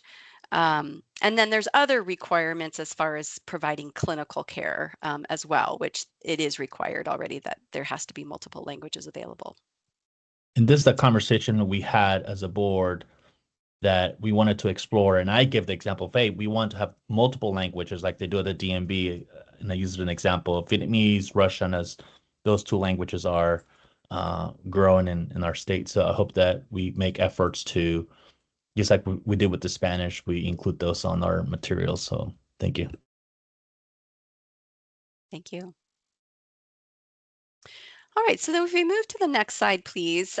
This is really just, again, demonstrating this alignment that our work group, again, as we reflected, we see this alignment that's happening. And so this is really showing that for some of those things that were just captured on that previous slide of those high impact policies, decisions that are being made by the board that are also aligned with Oregon Health Authority's strategic pillars. So transforming behavioral health, as I said, is one of those strategic pillars. And under here, we are doing work in this area. So earlier today, we shared in CIAO about these behavioral health network standards with our medical plans. And then also last year, if you remember, I think it was December, January, in CIAO, we also shared about our behavioral health vendor management project, where we were looking at engagement, utilization, and did that based on some race and ethnicity breakouts as well, so that we could really start to develop some steps and target metrics. Under strengthening access for all, you can also see here there's a couple bullet points that we just pulled forward of, again, these health equity components that we're doing that align with this OHA strategic plan. And same thing under fostering healthy families and environments. All to say what this really is just I'm demonstrating is that there is this alignment that is happening between PEB, OEB, and the OHA strategic plan. And so if we move to the next slide, really what this is saying is, okay, so we're doing this work, and what are we asking of you, the board? And really what we reflected on is that this is an opportunity with this alignment and the work we're doing to formalize a health equity approach where OEB and PEB boards are aligned on mission, values, and the strategy, while at the same time using very board-driven tactics for each of those boards. And so what this really means is that, that mission and values really sets our foundation. And then that strategy component provides us that roadmap. And again, these were components that we're going to show you here in just a minute that we propose that the boards really share the mission, values, and strategies. But on the far right here, the actions that the boards decide to take are really driven by each board. because each board and each membership is so different. And so wanting to have that autonomy between the boards to make the decisions that you all want to make and the actions that make the most sense for your members. But again, we're all moving towards the same goals because that's what essentially the boards have been doing. And so that leads me to, so today, as I said, we're here in October talking about the mission, values, and strategies. The next step then would be if you all move forward with adopting the proposed strategy today, then in November is when we would come back to all of you with those tactics, actions, things as kind of a menu to choose from, or add in ones that you think also are important and choose from there. Any questions about just that approach before I turn it over to Sharna? So I just want to clarify really quick. So today we are not adopting the equity strategy. That's for November, right? That's what I mean, actually, today we would love, if the board feels comfortable, to adopt the mission, values, and strategy components that Sharna is going to share with next. Mhm. And then it would actually be November is when we get really into that kind of detailed actions and tactics that the board wants to take. So we would love an adoption of a proposed strategy today, if possible. And if the board or members have questions, we're not able to make suggestions to the mission and the vision and the values, we can amend that in November. And because I want to make sure the board has enough time to think about it and process that. Yes. Okay, Yeah. And good. yeah, for sure. And I think, also really thinking about this proposed approach, does this make sense? And yes, things like if there's certain words or something like that that's important that we can certainly incorporate, but it's really kind of the overall kind of goal and direction that we're going, that we're wanting to have the board, give us feedback and make a recommendation if that feels comfortable. And I saw Tony with the question. Go ahead, Tony. Thanks, Enrique. I think maybe I was jumping the starting gun there for a little bit, but I would agree with you that I would have a hard time unless I missed the opportunity to preview these before this meeting. And if I did, that's, mea culpa. But having not really had an opportunity yet to review and reflect, provide feedback, I think some of the good questions that have been asked today, I would need to have some discussion on those before I could take action one way or the other. Yeah, no, Tony, this is the first time the board has seen this strategy or concept, and the hope is that if we can adopt this, it will be great. But if not, we still have the board meeting for November. I'd rather have the board be informed of what we're adopting or what actions we're taking, and then, I've been taking notes, and I have like 5 takeaways that staff need to come back for us in November to be able to make informed decisions. So if the board feels that we need more time and more time to study the suggestions for the motion, I'm happy to do so, and I'll do a temperature check at the end of the meeting. So you can go to the next slide and we can go from there. I just want to clarify, if I may. Go ahead, Tony. Just in relationship to my comment a moment ago, to be clear, the idea of removing barriers and creating supports to ensure equitable access to healthcare is absolutely at the core of why I exist on this board. And I think to be able to have something concrete to hold on to before I would act would make me more comfortable. So I'll continue to listen here. Absolutely, Tony. Thank you. We appreciate all the feedback, and I hope that some of those questions that you're holding in your mind right now might be answered by the actual presentation about what the mission and values are, which we're getting into some of that nitty-gritty. However, before I start, I saw Ali had his hand up. Ali, did you have something to contribute? Yeah, I just wanted to clarify. I think formal action wasn't really necessary today. I think we're just looking for consent to continue moving forward and being responsive to this input. Yeah. Okay. Thank you for Ellie. that. Yeah, thanks. Okay, so this slide right here has our proposed mission in the center of the slide in that sort of green-blue circle, and it reads to develop, implement, and evolve benefits with the goal to increase health equity. So that would be the main reason that we're doing the work. And the values that are attached to our mission are high value care, access to care, removing barriers to health and well-being, and to be culturally responsive. So the high value care, the value that we're hoping that is adoptable is that programs and benefits are centered in equitable and quality care with measurable outcomes. So sometimes health equity is one of those things that can be difficult to measure. And so that's why we thought it was very important to add that into the value of health equity. We saw some of that today in Seattle with the report out with the different races and ethnicities and the different levels of care that the carriers were reporting out on. The second value is that members have access. Oh, yes. Thank you. Just to mention something and piggyback what you're saying, Chandra.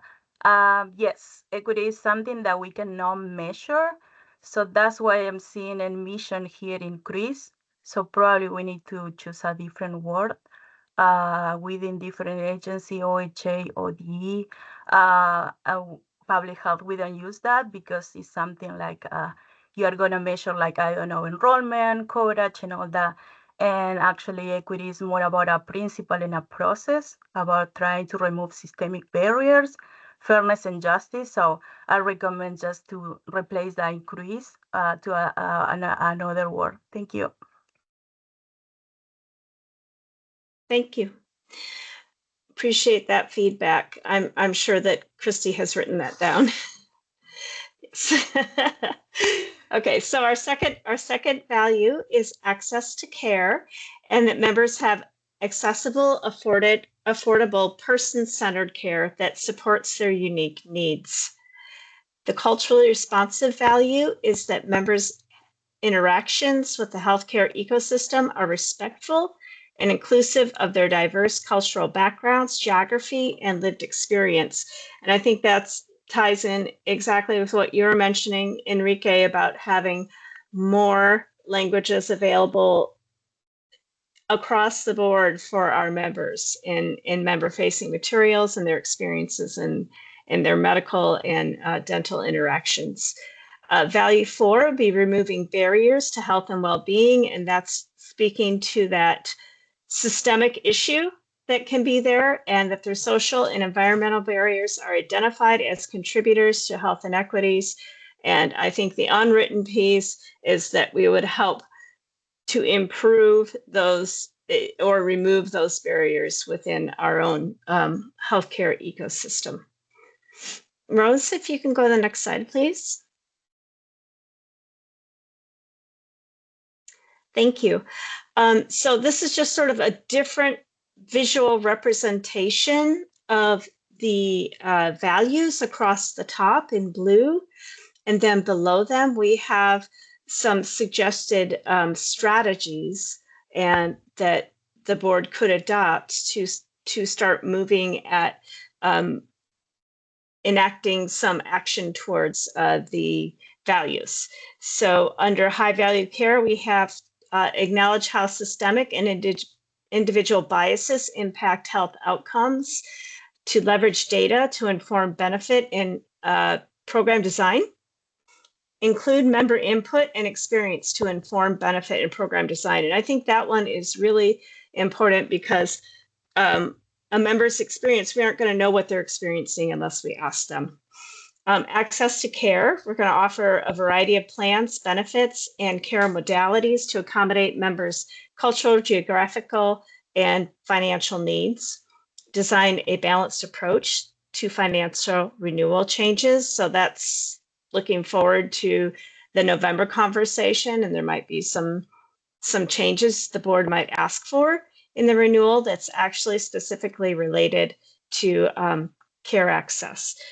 Share benefit changes and financial impacts equitably across the full member population. That's so that we don't overburden one population over another with costs. Culturally responsive, we have provide benefits and resources that are culturally and linguistically appropriate that honor members' unique identities and require language and accessibility standards across benefits and program offerings. And that is some work that has started, but we do realize there's a lot more to go. And some providers are more flexible and willing and able than others to create that. So there's a lot of work there to be done.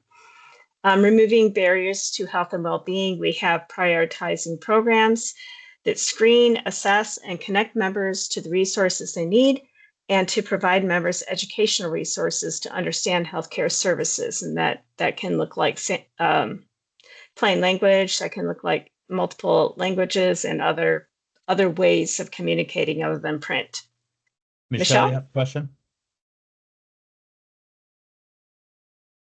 Go ahead, Michelle. Sorry, my mic was muted. Thank you. I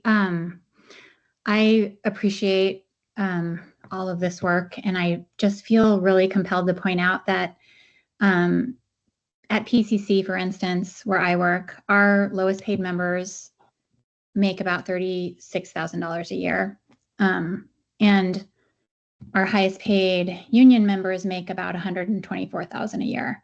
Our management makes upwards of $300,000 a year. We all have the same menu of health insurance plans to choose from every year. And I think that we're never going to get even anywhere close to equity until we address those huge disparities, because our lowest paid members are also our disproportionately, members of underserved communities, racial minorities. And I just, anything else that we do to increase like language proficiency with providers or, cultural competency, if they can't afford to get healthcare, even with insurance, it's not equity.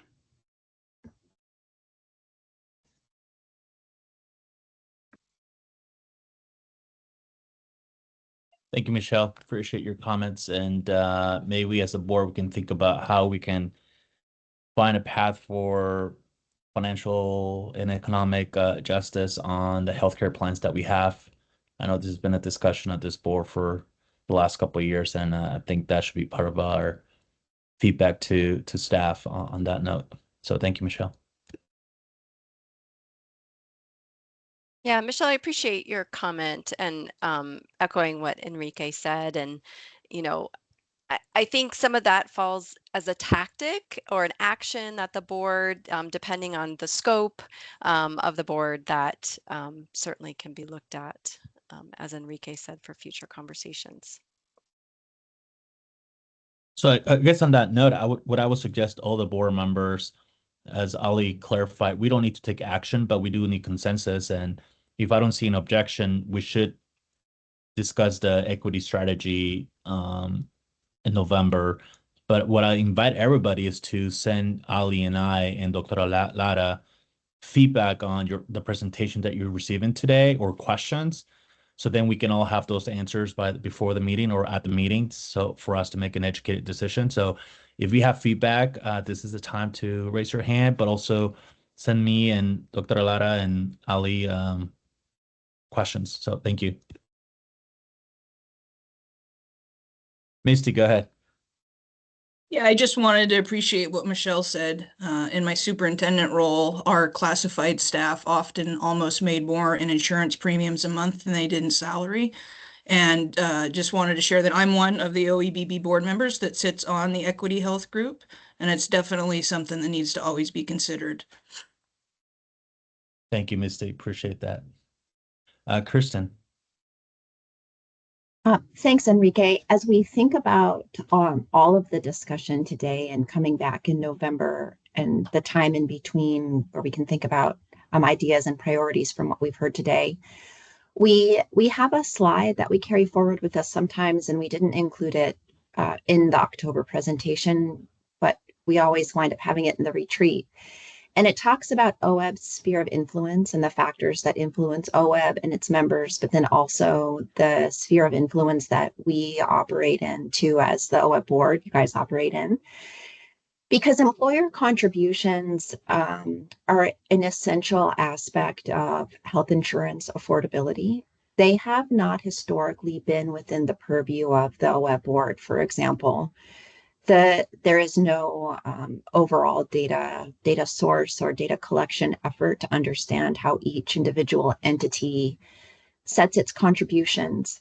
The idea of contributions that vary by salary has been around for a really long time. There are some very old studies by Rand Corporation, for example, that concluded, the most equitable way to provide health insurance is to have the premiums be salary banded, and that's what the ACA attempted to do, with the subsidy system and the gold tiering method of setting plan richness.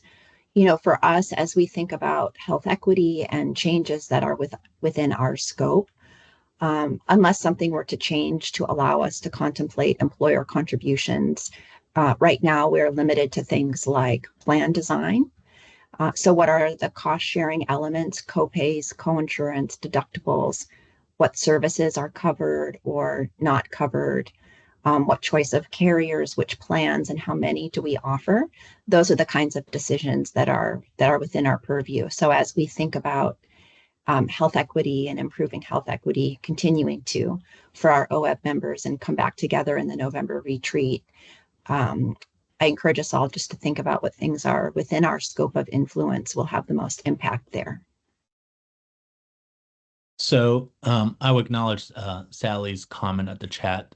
So I guess, and I'm just thinking on the spot here, but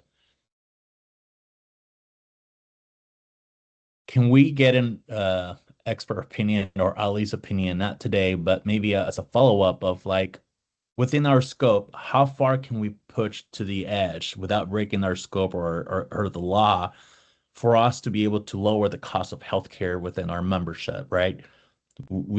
I guess, does that make sense? I'm not saying we can't do that, because what if we can, but if it's not within our scope, well, what can we do within our scope to lower that cost? And this makes me think of the conversations we had back in March on the renewal process. So I hope staff are taking notes so we can get ready for that next spring. So I don't know, how can you help us with that, Ali?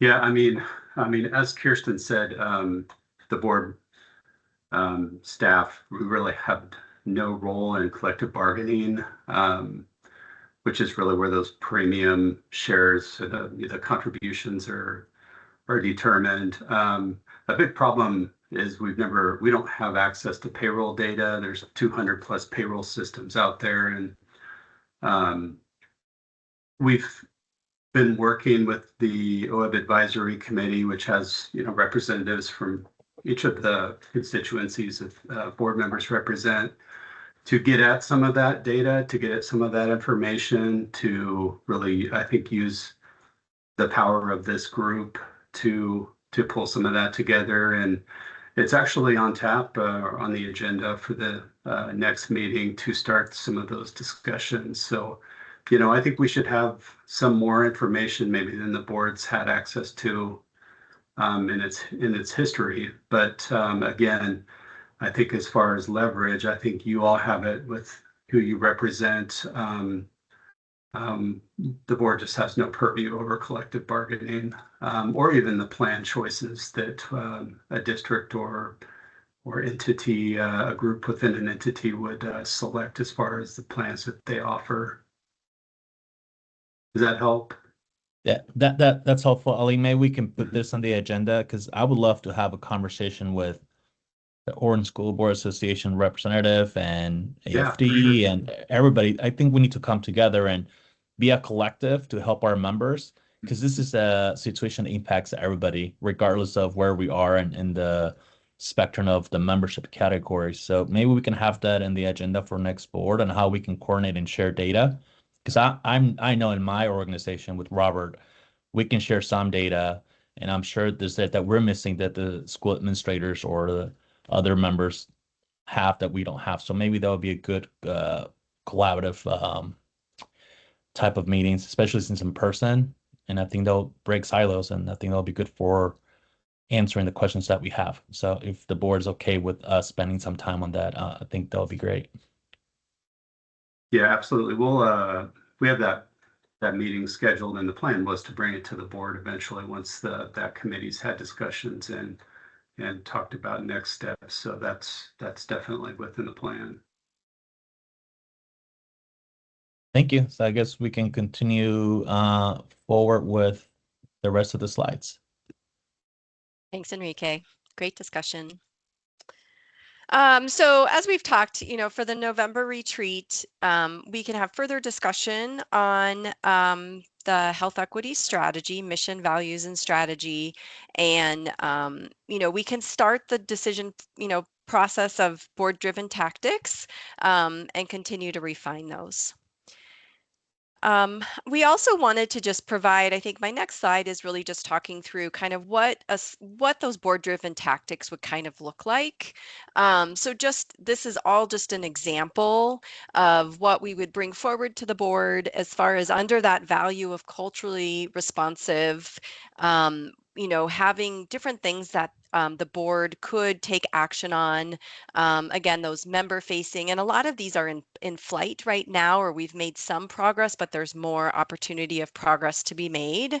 But these are just some examples. Again, having these, member communication requirements, monitoring carrier provider networks, and for network diversity improvement. This is something we're doing in behavioral health, but obviously there's opportunities in other networks to do this as well.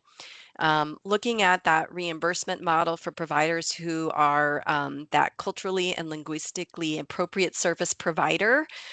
This is something that is in Medicaid, and we could explore what it has, what implications it would have for PEB and OEB, that culturally responsive care training. So just again, a sampling, and then also would always welcome any board input on certain actions or tactics also that you would want to add. So this is just kind of a snapshot of looking forward to our further conversations in November.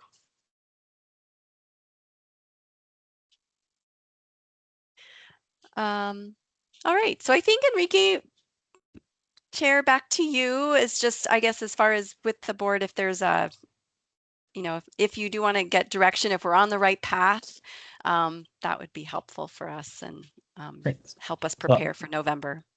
All right, so I'll ask the board, do we have consensus? We're not taking action. The information that we have and the direction that we're heading to adopt a equity framework and with a strategic plan in November. Do you feel good? Thumbs up, or you a little emoji?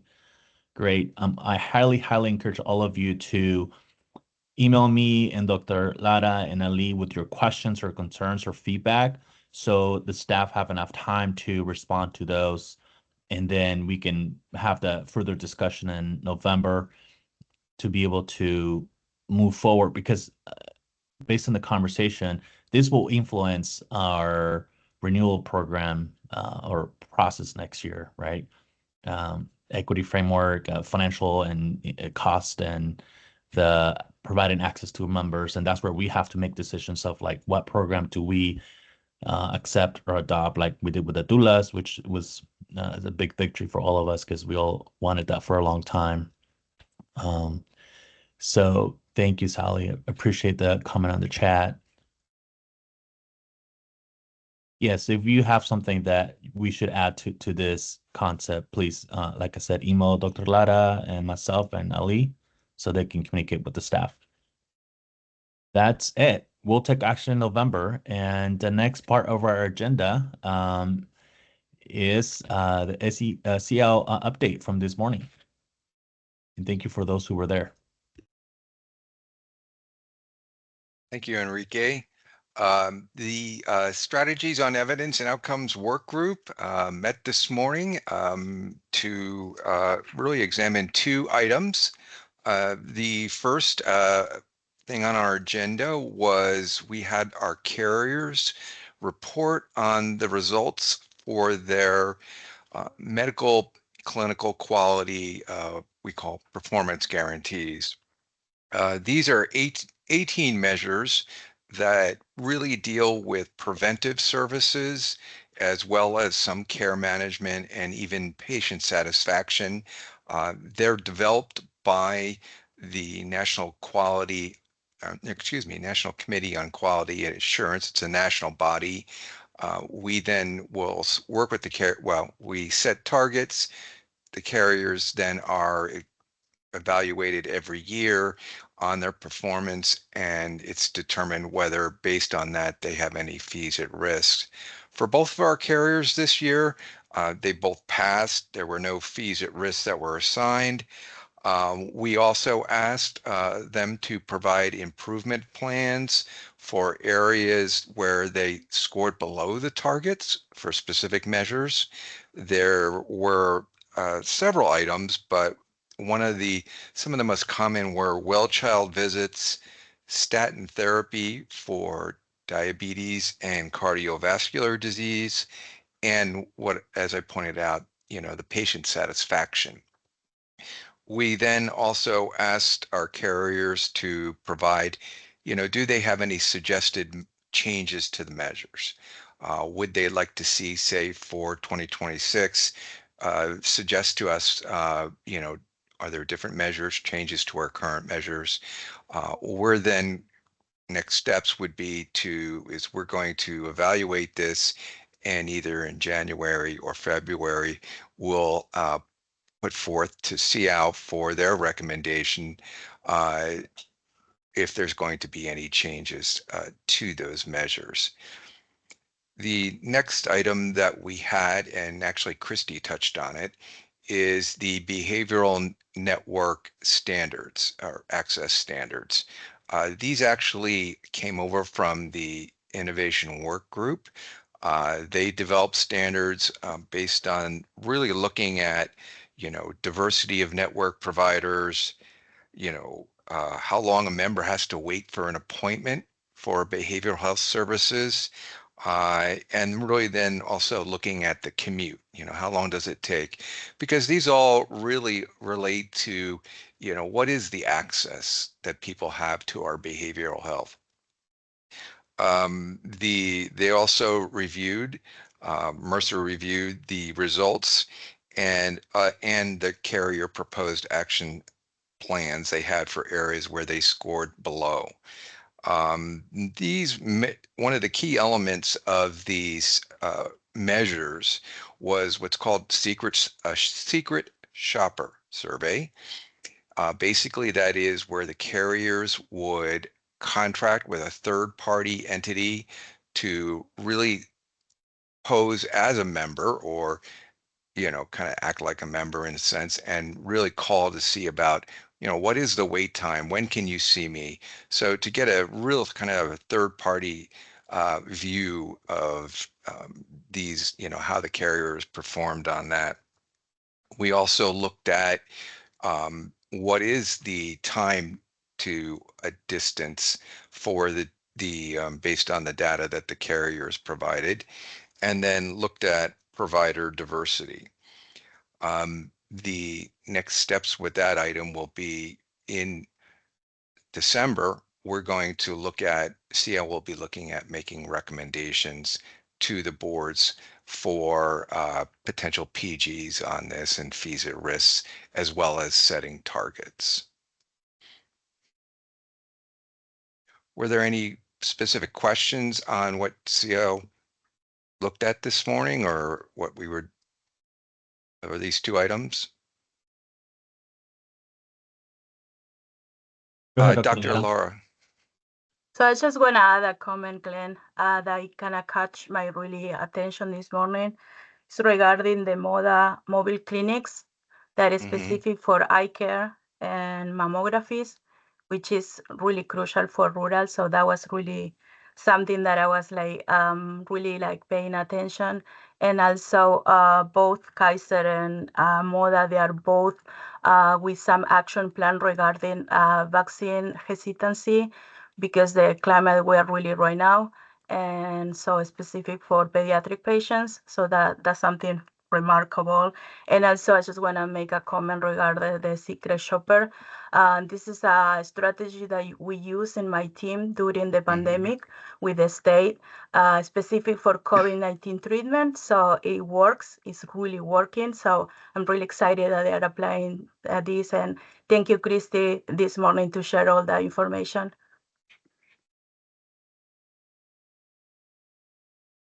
And I would just actually encourage the board members is if you want to really get a sense of the items that CIAO is looking into and really, want to participate, you're more than welcome to come to the CIAO meetings. Well, to dial into those meetings.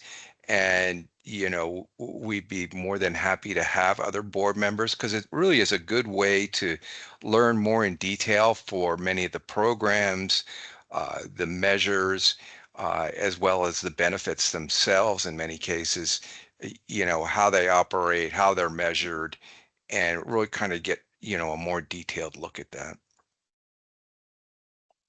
Thank you. I see no other questions. Do we have any update from the innovation work group?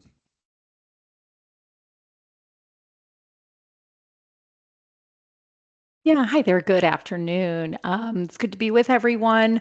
I am Margaret Smith-Issa, a Program Development Coordinator for OEB and PEB, and we've talked about two of the joint subcommittees that OEB and PEB both collaborate on, the Health Equity Work Group and the Strategies on Evidence and Outcome Work Group. I am going to give a quick update on the third joint subcommittee, the Innovation Work Group. And I know we have some new board participation, so just really quickly, high-level overview. The Innovation Work Group came out of Senate Bill 1067, which was passed in the 2017 session. And in that legislation, there was directive to PEB and OEB to combine functions and find efficiencies. And so OEB and PEB convened an executive committee.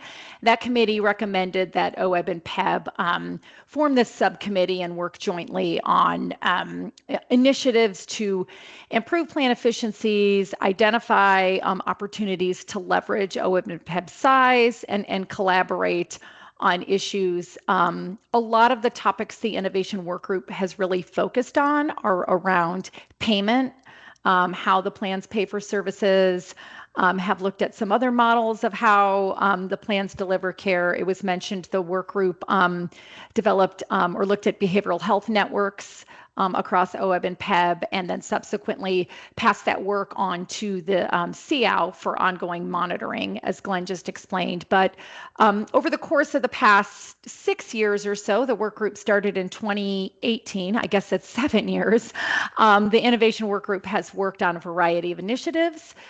Currently, Robert and Sally are the two OEB board members that officially participate in the work group. However, all board members are welcome to attend work group meetings. And it was great to see last week at the last meeting last Tuesday, there was a lot of board member participation. So that was fantastic to see. In terms of the specific work that the work group focused on in their most recent meeting, it was really focused around looking at compliance verification for the hospital payment cap. Now, this payment cap that was put into place took effect in October of 2019 for OEB and January of 2020 for PEB. It was also included in the Senate Bill 1067 legislation. And it prohibits any carriers that contract with OEB or PEB from paying more than 200% of what Medicare would pay for inpatient and outpatient hospital services. So on the most recent run of data that the work group reviewed last week, looking at OEB for 2022, in aggregate, inpatient and outpatient combined, payment levels were at 189% of Medicare. and then at 190% of Medicare for 2023. So in both cases, meeting that less than 200% of Medicare level. It looks a little different for outpatient versus inpatient. Inpatient payments run generally lower as a percentage of Medicare. Those are closer to about 178%. And the outpatient hospital payments run higher. Those were averaging 196%. So really starting to get pretty close to that 200% of Medicare ceiling. One of the big initiatives that the Innovation Work Group discussed, and that is work in progress and will continue through next spring, is looking at our compliance verification process, basically how we determine whether or not that 200% threshold was met, and developing recommendations to make that process both more efficient and more precise. So right now in OEB and PEB administrative rules, the way we do that measurement or that review is we look at, for each carrier, we look at each hospital and the total payments in aggregate paid to each hospital. And by that measure, each carrier for each hospital, the aggregate amount paid is less than the aggregate amount that Medicare would have paid at the 200% level. However, when we look and begin to drill down more specifically and look at inpatient and outpatient separately, as well as looking at individual claim by claim payments, there are some instances where there are possible overpayments. Now, right now, there are also instances, where individual claims are under the 200% threshold. So basically, those overpayment scenarios and underpayments are really canceling each other out when you look in aggregate. But the work that the Innovation Work Group is going to be doing over the next several months is looking at more precise summarizations and then making some recommendations for how OEB and PEB can refine the compliance process to ensure that any overpayments that are happening are appropriately being recaptured. And so that work is going to continue. It's in process, and those analyses will be ongoing through spring. The Innovation Work Group expects that at their May meeting, they will have some recommendations around next steps, which may or may not involve some updates to the rules that guide how OEB and PEB structure our compliance verification. So some pretty detailed work going on there with more to come. Just as a refresher, in terms of meeting frequency, the Innovation Work Group meets every other month. The last week of the month. The next meeting is the first week of December. We've adjusted that to not conflict with holidays during late November. And at the next meeting, the work group will be looking at payment levels across services. So beyond just hospitals, what OEB and PEB payment levels look like across service areas benchmarked to Medicare. Additionally, as we get into the new year, we will be working with the Innovation Work Group to develop a framework for monitoring and assessing performance of Garner Health, which is the new benefit that took effect for OEB members last week with the start of the plan year. I do have an update on that high level. As of the numbers I got yesterday, just over 3,500 OEB members had created accounts and registered with Garner. Now, that doesn't mean they've actually used the service yet, because of course they would need to look for a provider, schedule care, et cetera, but they have registered on the platform and created their account.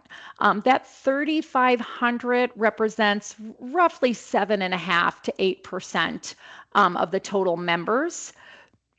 We're continuing to work with Garner on approaches to encourage members to sign up and register for that platform. Garner will be doing an incentive drive for OEB members in November. They're structuring it as a charitable donation. So they will be donating $5 to the Oregon Coalition for Child Development for each OEB member that creates an account. That is up to, it's each subscriber up to 4,500 subscribers total for that $5 incentive donation, which puts the caps the total donation at about $22,500. But we're hoping that that's something we'll be able to promote to encourage members to go ahead and register, create an account, even if they're not sure they're going to use it. Creating that account will trigger that donation to a good cause. So that is one thing that we have planned for the coming months to encourage engagement. We have additional communications, webinars, activities happening as well. And Garner does have some specific outreach and email campaigns that they do to reach out to members and encourage their engagement. So I will pause and see if there are any questions about any of that. Any questions for Margaret?